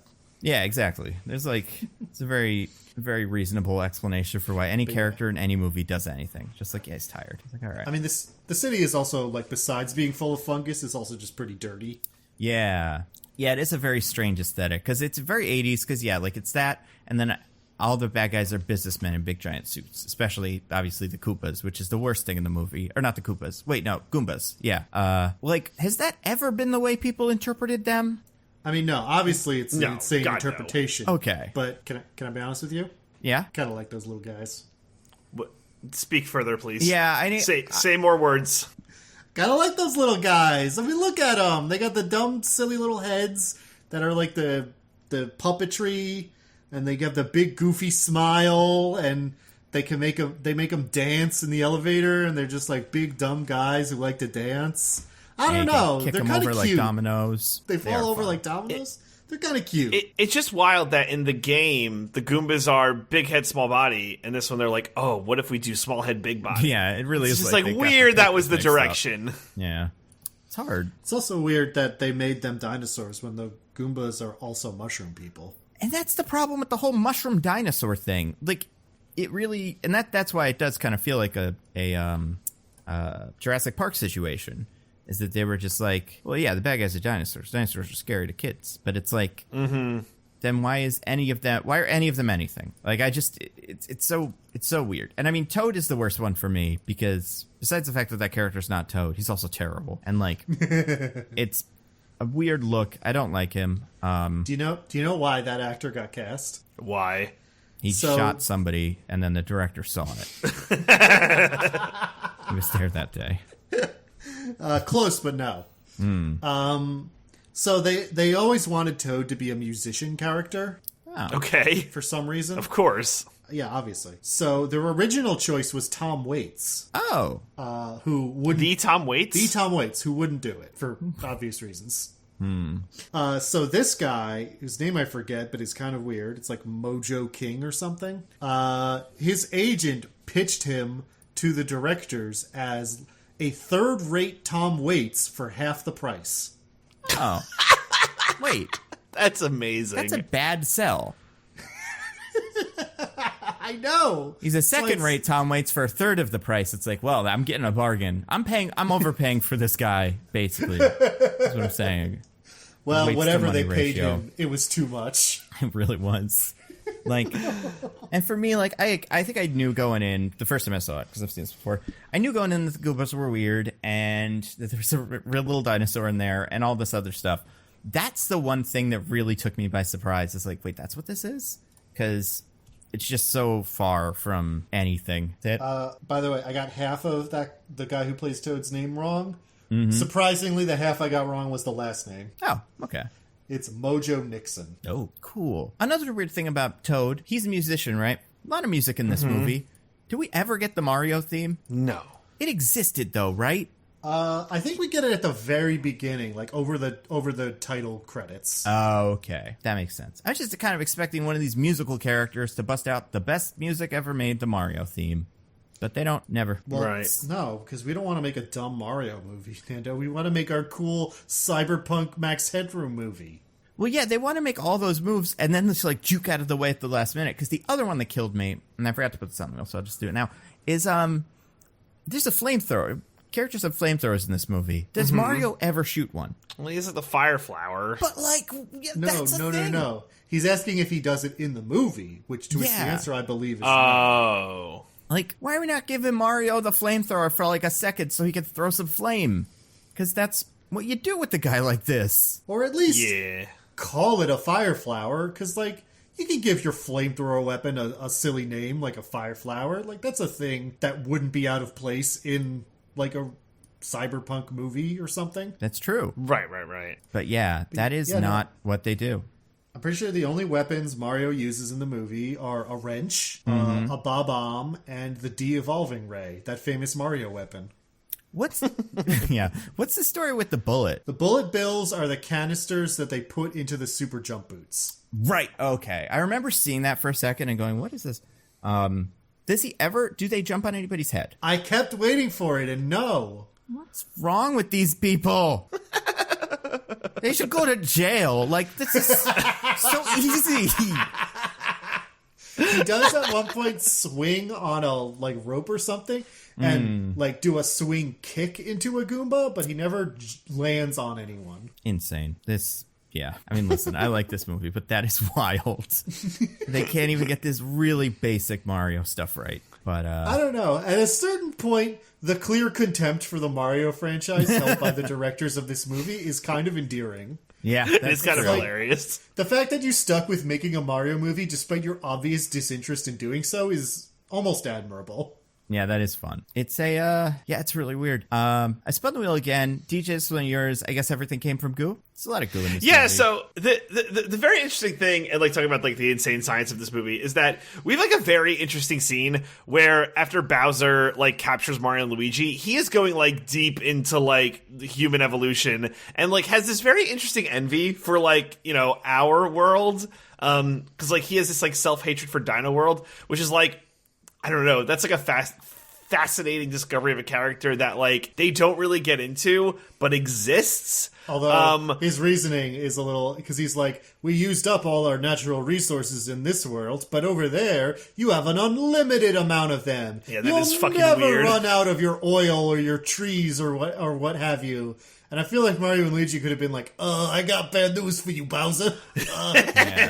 Actually, this is a big problem over there, too. You're going to be pretty disappointed with your results. Also, Yeah, you're gonna get like 20, 30 years tops. Shouldn't they have way more oil? Don't we get oil from dinosaurs? It's from fossils, generally. It doesn't have to be dinosaurs. Right, but we're like... They should be getting more and more fossils all the time. I guess we should too. Wait, could we? No. Can humans get fossilized? Is it just the time? Theory, yeah. Any living thing can be fossilized. It just takes millions of years. Yeah, they should do it though. I don't know. Use that ray. The ray can help. I don't know. This movie's weird. Yeah. Speaking of goo, the other movie that this kind of is Teenage Mutant Ninja Turtles. When did the first one of those come out? I was trying to find this. Oh my gosh. I don't know. This is early 90s, right? I gotta say, between dinosaurs and goo, this really was hitting a lot of the 90s boy demographics. Right? You know what I mean? It really was. Even, call it? Yeah, video games, goo, dinosaurs. What else? Did you have a fourth one? I was going to say the second Ghostbusters movie is all about goo and ooze and whatever. The evil ooze that's taken over Manhattan. True. Like... You Listen. just make me a pitch for a movie set in New York full of goo, and I will greenlight that in a heartbeat. Doesn't matter who's in it. If you weren't a '90s kid like us, you may not remember this, but there was a period of time where toy makers thought that boys loved nothing more than goo. Oh yeah, I mean there was definitely a meeting where someone was like, "We're selling so many of these easy bake ovens to goyles, but where are the boys? We need to get them an easy bake oven. What if they could bake goo into the shape of a lizard or something?" And then they were like, "Yeah, that's perfect." And then they made that, and it was green. And, like, yeah, everything was goo. It was great. And the basic premise of a lot of the ads for the goo was, like, you can gross out your sister. Yeah. That'll show them. Yeah, that'll show your sister for Yeah. living her life. I don't know. Playing with Barbies instead of goo. Yeah, show her how much superior goo is to her stupid dolls. Yeah. It's it's really weird. It really was lots of goo. I mean, Nickelodeon had their slime. That was kind of goo, although it was also kind of a paste. It's hard to describe what slime was. It changed over time. I feel like slime broke barriers, though. Yeah. Slime was for all genders. That's true. But goo was for boys. Goo is for boys. Yeah, that's fair. I spun the wheel again. Diggins, one of yours. Plumber alert. I think we've already done this, but I still want to say it because it is funny. Yeah, so a genuinely funny moment in the movie is the Koopas go up to Bowser to be like, hey, we caught the princess finally for real this time. But then Bowser realizes they don't have the rock, the piece of the meteorite that he needs.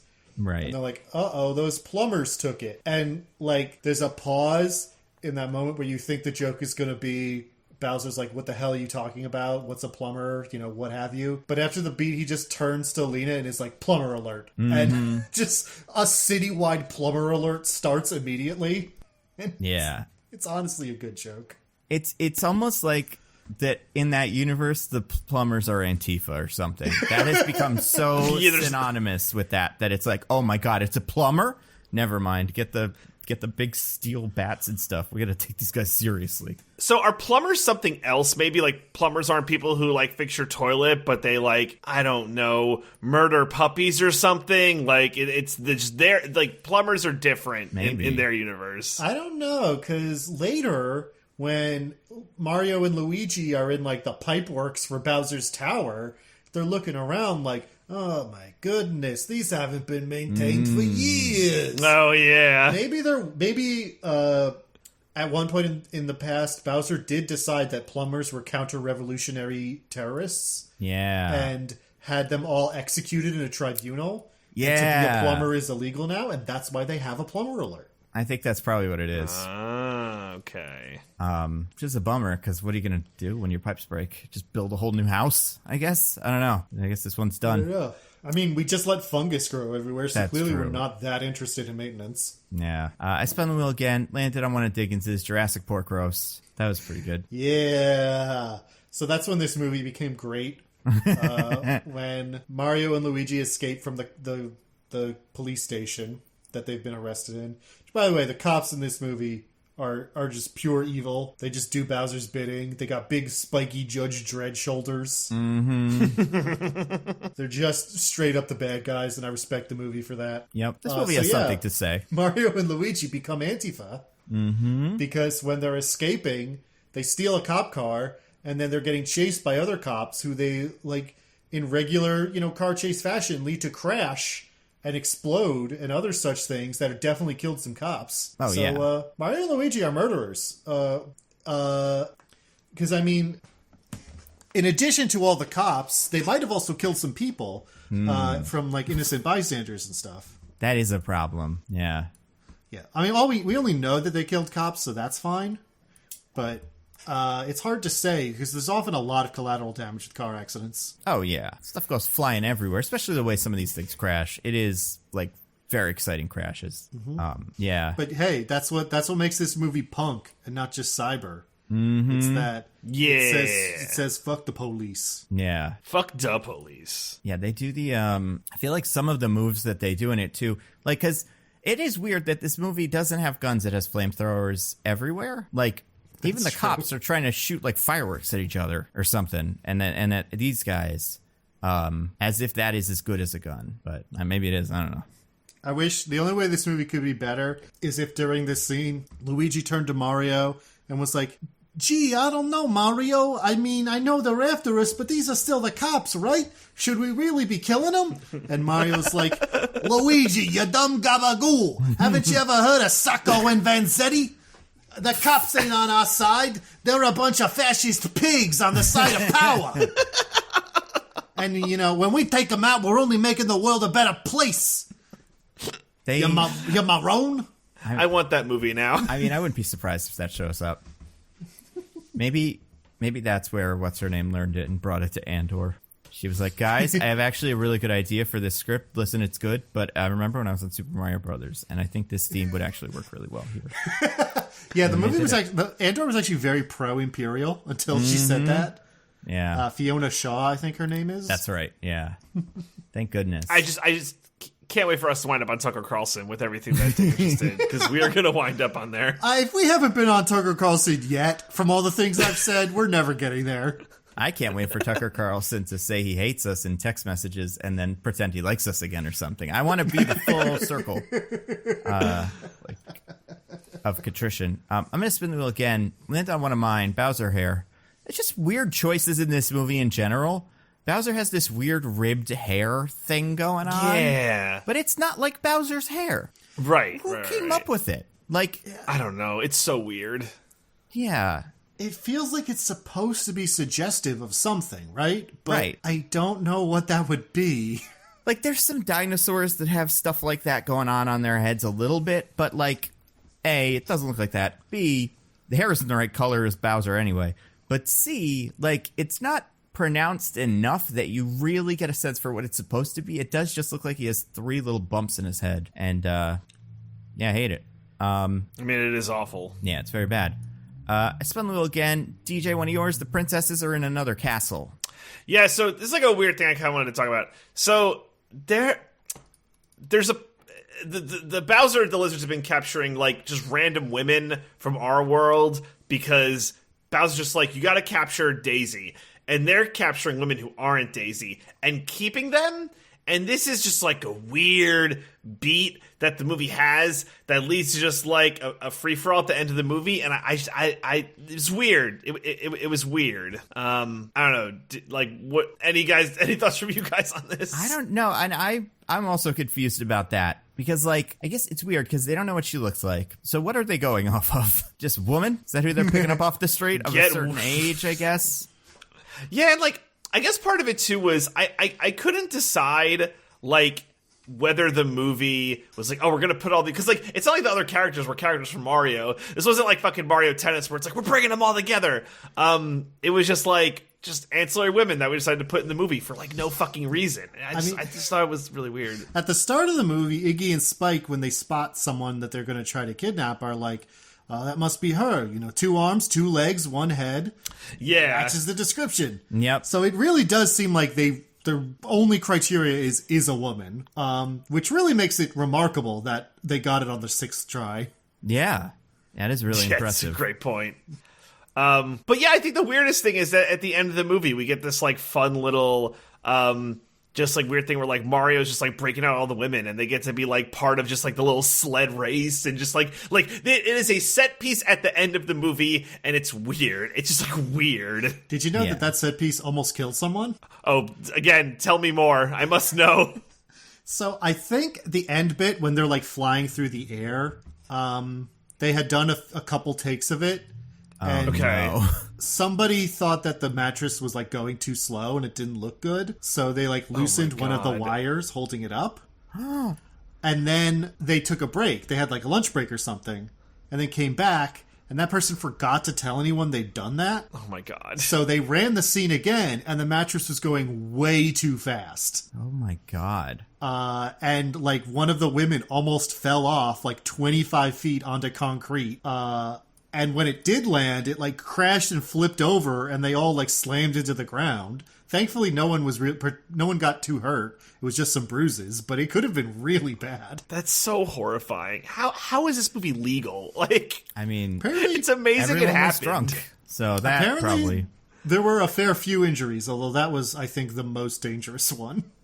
Yeah, I feel like I remember reading something about the shoes being hard to use that Luigi and Mario got. And them tripping a lot on those, but I don't remember anything. I don't remember the rest of the specifics. There's a lot of wire work in this movie, though. Or there's, I guess, the end when they hug and jump, but there's a jumping looks bad. It's a weird. I didn't expect it to be good, but it's weird. It's a weird effect. Speaking of weird things, Diggins, one of yours, Mario's Dami Mommy. Haven't really gotten her yet. We talked about her a little bit, but very important character for some reason. So she has the meteor piece. Because she stole it from them at the beginning of the movie. And the Koopa cousins let Mario and Luigi know that she's usually hanging out at the club. So they go... The Koopa cousins lend Mario and Luigi some clothes so that they look like they're straight out of Saturday Night Fever. Yeah. A lot of outfits in this movie, which I also appreciate. Respect them. I appreciate how many outfit changes they get that are not the correct color scheme. Yep. Even ones that are super colorful, like this one.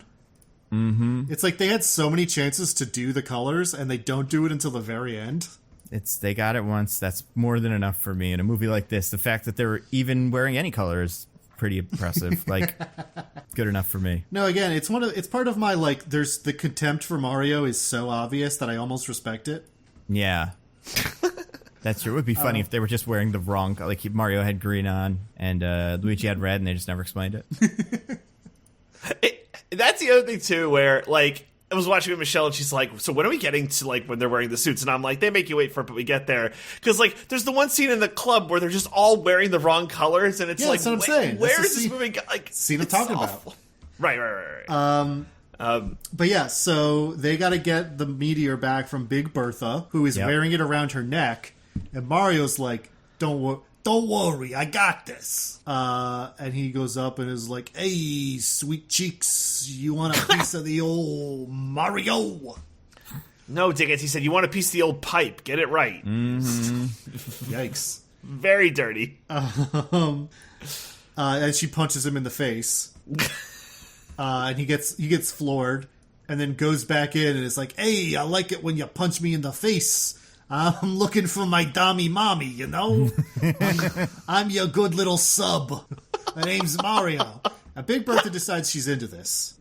Because then my God. she makes him dance with her. Yep. And it gets uncomfortably sexual. Uncomfortably for you. Yeah, don't be a prude, bro. Yeah. Get with the time.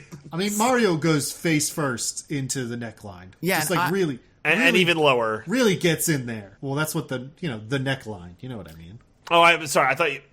Apologies. And, I mean, he's doing yeah. it to get the little gem, but also, it does seem like if he was single, this would be something he'd stick with. Like, he would doesn't come seem back like- to the lizard dimension to hang out with her. But also, is she a dinosaur person? Yeah, I assume they all are, right? Right? Yeah, everyone from Dino Hatton is a dinosaur. See, part of me was like, maybe she's a fish person or something. We haven't really seen any of those, but like, maybe that's what her character's deal is, because for some reason, they named her I guess they named her Big Bertha because she was large, but like, yeah, Yeah, this get it? character's the only important fish in the game that I can think of, at least.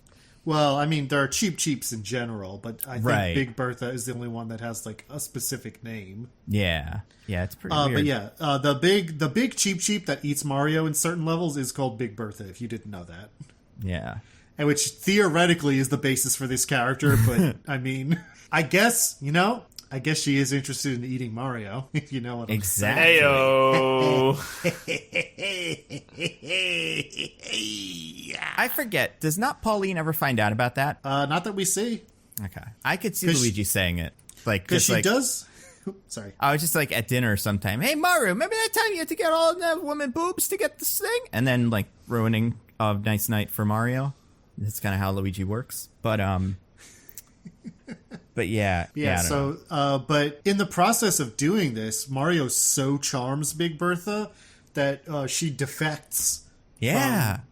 the Bowser side to the Mario side and helps them escape from the club when Lena shows up and takes the meteor and is going to have them arrested. Right, because that's where they get the shoes. She gives them and like, this is something. And they're like, okay. But And then she it gives works. Mario a big old kiss Yeah. and slips him her hotel card. Like her Yeah. hotel Oh, key. baby. Her hotel key is what I mean. Why not have this character be Peach and then have Mario be single? I mean, it'd be weird, but like, I don't know. There's just so many strange decisions they made. And one of them was to have Mario flirt with a girl that's not Pauline from New York and Big Bertha, but not Peach. Well, it is canon that Mario is a ladies' man. Oh, yeah. You ever play Paper Mario: The Thousand-Year Door? I only played the first one. No, so I haven't played the second one. See, the second one, I dare you to find a woman in that game who doesn't want to fuck Mario. Well, it's interesting because Luigi has the Super Smash Brothers Ultimate that's like the weird dance he does that makes everybody fall asleep. Is that him? Yeah. Yep. No, it's Pete. Well, that's in... No, that's in... he is the weird dance that makes everyone like time freeze, and that's in Oh, Brawl. right. That's what it is. Oh, They- yeah. So they he does give this him a weird little different sexy one. TikTok dance. Yeah, they give him a different one in Ultimate because I guess they thought that one was too weird. Oh, right. He has the vacuum now, right? Yeah. Yes. Yes. I'm not, yeah, I've not Because played they're in a while. cowards. Yeah, you got to get with it. They be cowards. There's only two more things on the wheel, and they're both from pretty much the end. And they're both mine. One is just the phrase, I'd call them Super Mario Brothers. I think it's weird that the guy on the love it. news says that, and they are like, finally. And they like, that's an achievement. Everything else up until that point has been okay. But when the news anchor calls them Super, they're like, fuck yeah, this was all worth it. I do want to point out that this is on the like crackpot conspiracy theory show that Luigi likes to watch. Oh, yeah. Is that a So- real news guy, though? It sounded real. I have no idea. Look that up. I'm kind of curious. But, yeah, that is pretty weird. Actually, it's not that weird. It's cool. It's pretty cool. Also, Yeah, I mean, if someone called you Super Nando on the news, wouldn't you be pumped about it? I would be so pumped. I just became even more confused about something in this movie that I had not looked up before. This makes no sense. Okay. Is it ever this? No, this can't be right. This has to be who this is. What's the actor that plays Daisy's dad? We only see him for like a second, but Lance Henriksen. yeah, on IMDb, that character is credited as King Bowser. What? I don't know, but that is what he is called. And yeah, I usually go to Wikipedia for a cast, and there he's just called the King. oh, okay. Such a weird choice. It's King Bowser. Like, I don't know. Yeah, what if this whole time Daisy and her dad were actually the bad guys? Yeah. Is And there it like turns a out- girl Koopa kid she could secretly be? Wendy? Yeah, that's who she was. Does she wear pink? Because this one does that. She does. There you go. Fan theory. All right. Screen crush or whatever. This one's all yours. They're actually giving it to different fascists. The character played by what's his name is the frog from the second game. Wart. That's right. Yeah. So there's that. That was weird. The other one is just and we already got this, but you're not going to believe this, the last line of the movie. First of all, they hang on that shot way too long. But second, that movie seems fun. The like Mad Max one that is the Saturday Night Live one. Mm-hmm. Yeah. It's how all the movies in the olden days used to end. And they still kind of do. But like every movie would just end with a character from a sequel that had not even been thought of for 1 second yet come in and be like, there's a crazy thing happening. And then they just have to figure out what that was, if the movie was good. It's called the old Back to the Future gambit. Exactly. And it works. It works. It worked in this one. Gotten 0 more, and it was very confusing. 25 years later, they did a webcomic that was supposed to be a sequel to this movie. Oh, Get Out. Did they really? I've not heard of this. I actually only found that out doing research for this episode, and I couldn't find it. Oh, man. That's pretty cool. I might check that out. But yeah, that's everything on the wheel. Anything else? I mean, I have a feeling this movie has to be, like, the new one has to be better than this. But can you imagine a world where the new one is worse? Like, I feel like it could not be better. Like, that, it's... What if the Chris Pratt performance is just unconscionably bad? Like, isn't that possible? It's possible, but it still seems like it's just gonna tick enough boxes to be good with Jack Black Bowser and Keegan-Michael Key Toad and some of those other things that it's like, Jack Black and then Seth Rogen, Donkey Kong, like, maybe not that one, but those first two, where it's like, this is a good movie, or at least like, this is more correct than it otherwise would have been. I don't know. I don't want it to be worse, but I'd love to see what that is. I just tried to go to a link for that comic, and it took me to OnlyFans. So I found the comic. Incredible. Incredible. Super Mario Brothers 2, the movie. Yeah. I found it. It's weird because on the website I'm reading it suggests that the comic was produced in 1993, but that is not correct, obviously. No. There are 4 issues of it. Yeah, it is a fan comic, by the way. It is not official. Yeah. There's a guy. The only thing I saw, because I scrolled through it real quick, was some sort of Casey Jones-looking dude, who I guess is their shy guy in like an evil mask and stuff. So that's kind of fun. And and yeah, Toad is back as Toad, doing his rock show. Yoshi, we didn't really talk about Yoshi. Yoshi's just a dinosaur. That part's weird. Yeah, that is weird. He doesn't do anything. It's pretty. Well, he saves Daisy from Lena at one point. I guess that's true. Yeah, he is in that scene. But nobody rides him. He doesn't make anybody into an egg. He gets stabbed. He's got a super long tongue, which is how he saves Daisy. That's true. Oh, yeah. You know what? This part's okay. You know what? This movie's good. Yeah, it's a good movie. No, because he gets stabbed. And it's really weird that he got stabbed. But it's okay. He lives. Like, my favorite, like, Mario character growing up got stabbed. That's so weird. DJ, eventually, growing up, what happens is your favorite guy gets stabbed. And that's just part of growing up. Yep. You get used to it, you know. I don't know who mine was, but I'm sure it's happened. My hero, Tanya Harding or Nancy Kerrigan or whichever one that was. You know, it happened to me at a young age. But OJ's wife. Neither of them got stabbed. Nancy Kerrigan got her legs beaten with a tire iron. Oh yeah, that's right. Who's a famous person that got stabbed? Has that ever happened? OJ's wife. Oh, I mean one that survived. Oh, sorry. Because like Tanya Harding survived, right? I'm pretty sure she. Just she that day. Well, yeah, Tanya Harding easily easily survived because she just orchestrated the beating. I mean the other one, Nancy Kerrigan. I watched that movie once on a plane. It was pretty good. I would recommend it, kind of. Not bad, right? Yeah, I liked it. It's interesting. But yeah, this movie, pretty good. Pretty good. We'll find out about the next one in like a month because we've got some time. But like we were saying, because we have so many movies that are coming out between now and then, we have to do this one now. So that is our thoughts on Super Mario Brothers 1993. The best movie ever made? We'll find out next month. Yeah, I mean, you know, the only movie that could be better is the new Mario movie. I also feel like, was there like a Mario like web series that was like the Grunge Mario? Do you guys remember this? Grunge Mario? Yes, like the Mad Max Mario. You mean like some fan thing? Yeah, but like a really high budget one. Mario Warfare. Yes, yes, yes. Okay. So it's not like grunge, but it came out 7 years ago, and it's like, what if they all had guns and stuff? And if I remember correctly, it probably isn't that great, but it was kind of cool when I watched it. Oh, you mean that SNL sketch they did? Pretty much, yeah. This is why it's insane that they still made that sketch. But yeah, this is one of those like pretty well produced web comics like movie series thingies. Webisodes. Remember when everyone was doing webisodes? Mm-hmm. And then what's his name? The guy from Disney was like, you know what? They just need an app for webisodes. And it was great, and no one appreciated it. And now it's dead. But yeah, they have Hammer Brothers, are like guys with sledgehammers and stuff. I don't know, it's kind of cool. I like that. I might watch this later. That one seems like a gimme.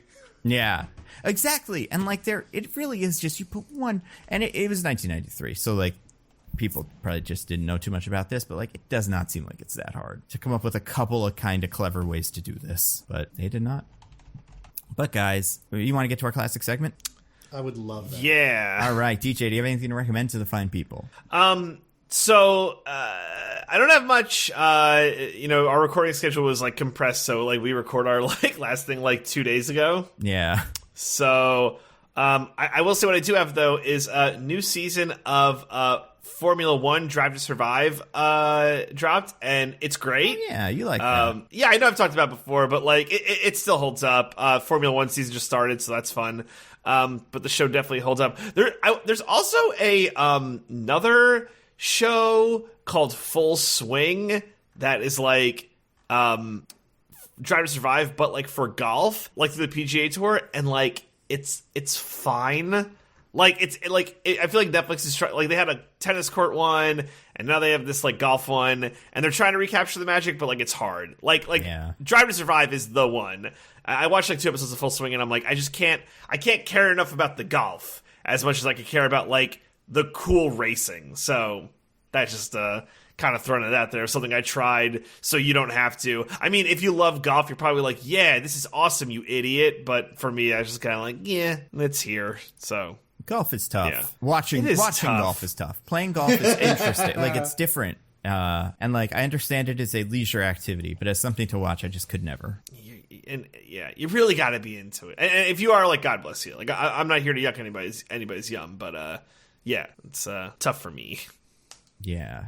So anyway, Diggins, do you have anything to rec? I do. So I've been reading a book lately that I've been really enjoying. It is a biography of Smedley Butler, who you may or may not know. He was a Marine in the early 20th century, who participated in a lot of imperialist wars we waged around then, that is, we as in America. And then kind of got disillusioned with the whole enterprise. And later in life, after FDR was elected, a bunch of businessmen who didn't like the New Deal tried to like recruit him to be part of a fascist coup they were planning. And he blew the whistle on them. But Congress was like, they're all rich though, so we're not going to do anything about this. And it kind of just faded away. Anyway, the book is called, let me get the full title here because it's a nonfiction book, which means it has to have like 3 sentences for a title. Mm-hmm. Gangsters of Capitalism, Smedley Butler, the Marines, and the Making and Breaking of America's Empire. My goodness, what a title. Yeah, well, what are you going to do? Gangsters of Capitalism is really the title, and then the rest is, I don't know. I guess nonfiction publishers think that no one will possibly be interested in a book unless they know exactly what it is from looking at the cover. Yeah, it's fair.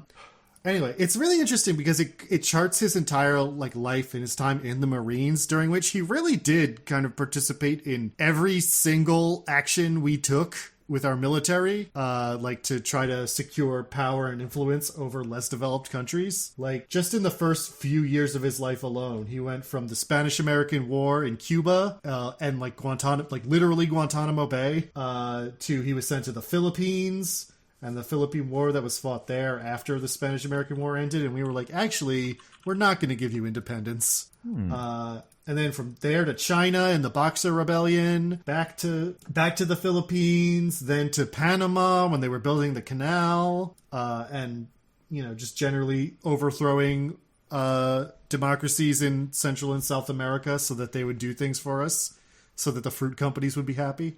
My brain, I was going to say, he's kind of like Forrest Gump, but in the military. And then I remembered that's what he does in that movie, too. Yeah, so it is both a biography of an interesting person and also a very concise summation of all the different ways in which America engaged in imperialism in the early 20th century. And it also includes the author visited all those places that Smedley Butler went, like now, to see what they are like now. And there is some wild stuff about how they commemorate these events. Like there's this one town in the Philippines where the U.S. Army did some atrocities, where they have like a big reenactment celebration of when they like killed all the soldiers who did the atrocities, and it's kind of wild to read about. But yeah, so that's the book is called Gangsters of Capitalism. It is super interesting if you like that sort of history and popular history reading about early 20th century political developments, like me. I think that is one very much worth checking out. What about you, Nando? Do you have anything to rec? I was trying to think about it. Like, honestly, I've been reading, like some comics, but I honestly can't think of which ones they were. I've been watching stuff. You know what? I'm sure I've wrecked this before, but I feel more confident wrecking it again, or if I didn't, wrecking it for the first time, because we saw the sequel is getting we saw the trailer for the sequel, which I didn't know was a thing. But I don't know if you saw that show Schmigadoon is getting its second season, which seems fun. Did you guys watch this? Negative. Nope. Do you know what it is at all? Yeah, I do not. I heard about it and I was interested in it, but I never got around to it. Yeah, so it's like this, honestly, where like two people that are in a bad relationship go to the forest to do like a hike or something, and then accidentally get stuck in a Broadway musical world where everything's like the musicals, like Brigadoon and Music Man and stuff like that. It's full of really good, talented people, and it's pretty funny. Cecily Strong and Keegan-Michael Key are the main two. Keegan-Michael Key from Toad fame, Super Mario Brothers' own. And they released a trailer for the second season, which, not to spoil it, but they don't die in Schmigadoon in the first season. So it continues. And then in the second season, I guess they go back to Schmigadoon, but now it's because they're like, we want to go back. It was so great and fun. And it was like nice and upbeat and silly. And now it's Schmicago. It's the dirty 70s musical like era. Oh no. Yeah, it's pretty funny. Like Alan Tudyk is like Sweeney Todd. It's a cute show.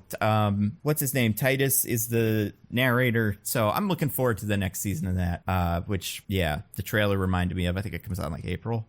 So it'll be that and After Party, I think, are both in April of next year on Apple TV Plus, or this year on Apple TV Plus. So that's going to be a big one.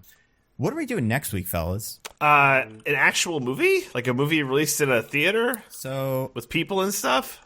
I don't think there is one next week. Oh, I also thought that was what we were doing, because I thought that was why we were doing Mario Now. We wouldn't have time after this week. So John Wick is the week after next. Okay. It's John Wick, Shazam, Mario.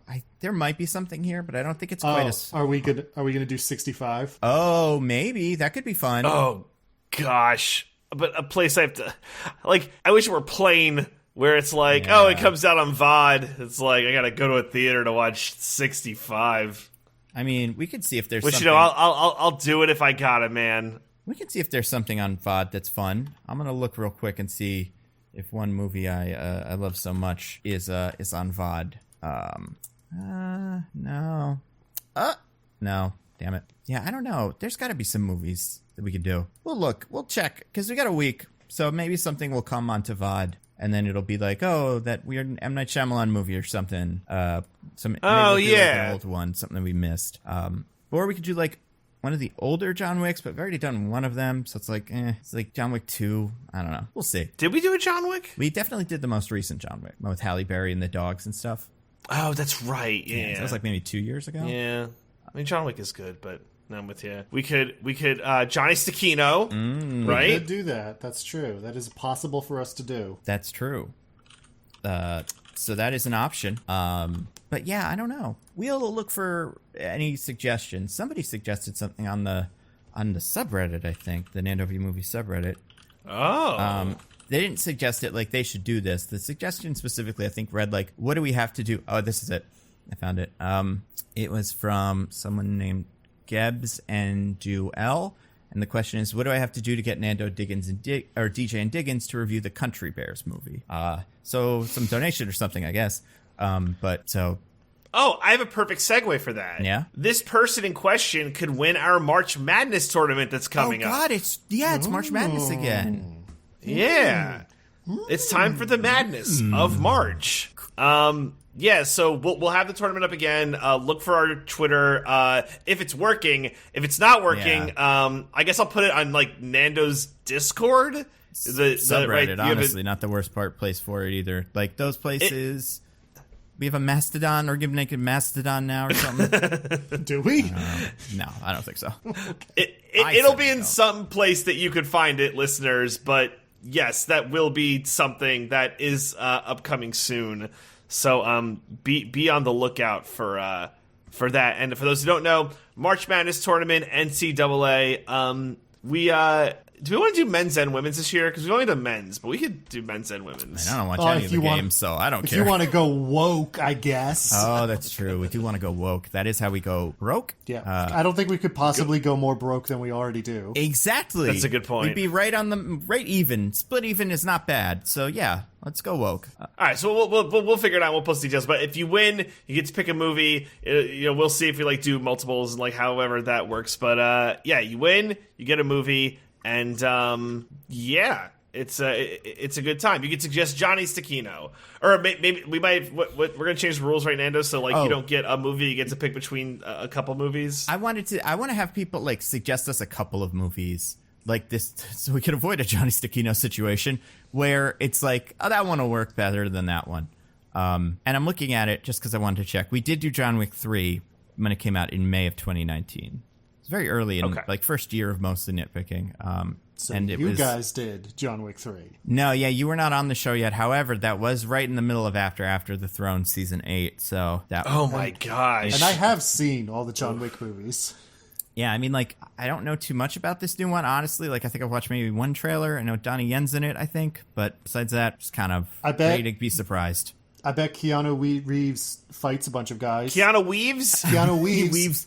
he weaves does, a nice scarf for me. Gives it to me, and then they burn it, and then he gets so mad he kills every single one of them. He's a nice guy. He seems like he'd do it. Diggins, DJ, do you want to do some plugs? Do you have anything to plug for the fine people, DJ? Just like Roses and Rejections, check it out on the Pop Break TV podcast feed. Yeah, what about you, Diggins? I have my newsletter, a littleperspective.substack.com, and I stream sometimes at twitch.tv/thisisanodname. Nando, do you have anything? That was easier to do in one breath than I thought it would be. I'm not sure. I don't think I have anything super pressing. Not super pressing, but I don't have anything that's hasn't been announced or out before. Working on new videos. I'm going to be on a podcast on Friday, but I don't know when it's going to air. So I'll plug it when it does. Also, I've realized, because I Googled it, with March 2023 movies, this weekend is Scream. We're not doing Scream, but that's the movie that I keep seeing commercials Oh, that's for. the one that is coming out. Yeah. Scream. It feels like they've made 20 Scream movies. I'm shocked that this is the sixth one. Right? And it's just because the Halloween movies, they all kind of compound on each other. And also it's because Scary Movie re-raised the cultural salience of Scream for several years. Yes. Yeah, it did. It really did. It made me think Scream was the one everyone liked. I didn't realize it was the parody one, kind of. Not really, but a little bit. I mean, the first Scream is a really good movie. I don't know if you've ever seen it. I've not. I don't think I've ever seen any of this. I've seen the beginning part of Scream. Drew Barrymore, right? That's her? Yeah. But, yep. Yeah, it's about as far as I got. I want to know how, Scream's just a guy, right? Well, it changes movie to movie. It's different guys each time because of that. Right, but it's not like Freddy Krueger or Jason. Yeah, where it's he's not supernatural. They're just guys. There's nothing supernatural about the Scream guys, no. I know the one thing is sometimes it's multiple people, so that's how they're able to get away with some of the more bizarre plays. But for the most part, it's just someone at the school wants to stab them all. Yeah. I don't know. Just shoot them. Gosh, man, why is it such a thing? That's the new one. He uses a gun, and everyone got real mad because he's not supposed to use a gun. And I couldn't care less, but I do think it's a funny argument to have because, yeah, he probably would use a gun. It's 2023. As cool as the knife is, especially in like New York City, you're not going to get that far. You can throw a stone and hit a gun store in this country, so how could he not have a gun? Yeah. Also, there was a movie coming out, which I am kind of excited for, but we will not do for the podcast. Have you guys seen the trailer for this movie, Inside? It's got Willem Dafoe. Maybe. I don't think so. Oh my god, maybe this not. movie! I don't think I'm gonna like it because it looks super upsetting and weird, but it looks real weird. Like it just looks wild. Okay. I'll send you. Oh, But we're not doing that. basically, the pitch is we're not doing it. Is a high-end art thief who tries to do a theft, and then gets stuck in a safe for a long time and goes insane or something. Oh. Yeah. So it's just a How fun. Willem Dafoe in a box just yelling at himself. Not a box, because it's like a room. But like trying to survive and stuff. If you're trying to make it sound like we shouldn't do it, Willem Dafoe slowly going insane and yelling at himself is not a bad pitch. No, for it being good. I'm not sure. I haven't heard whether it's good or not, but it looks like it might be a good movie. I mean, that's basically The Lighthouse without Robert Pattinson. Exactly, and the parts of Spider-Man we all like. It's like him being a weirdo yelling and screaming, making that face, so could be worse. See, you said at first Will Ferrell, I did, and yeah. I wish that was the movie that it was, because I would watch the shit out of that movie. That sounds amazing. I mean, yeah, I feel like we've seen so many movies where he just does the whole movie screaming that it would be, I think I can imagine it. You know, I could sit down for an hour and a half and just watch this movie in my brain. Maybe that's what I'll do. I don't know.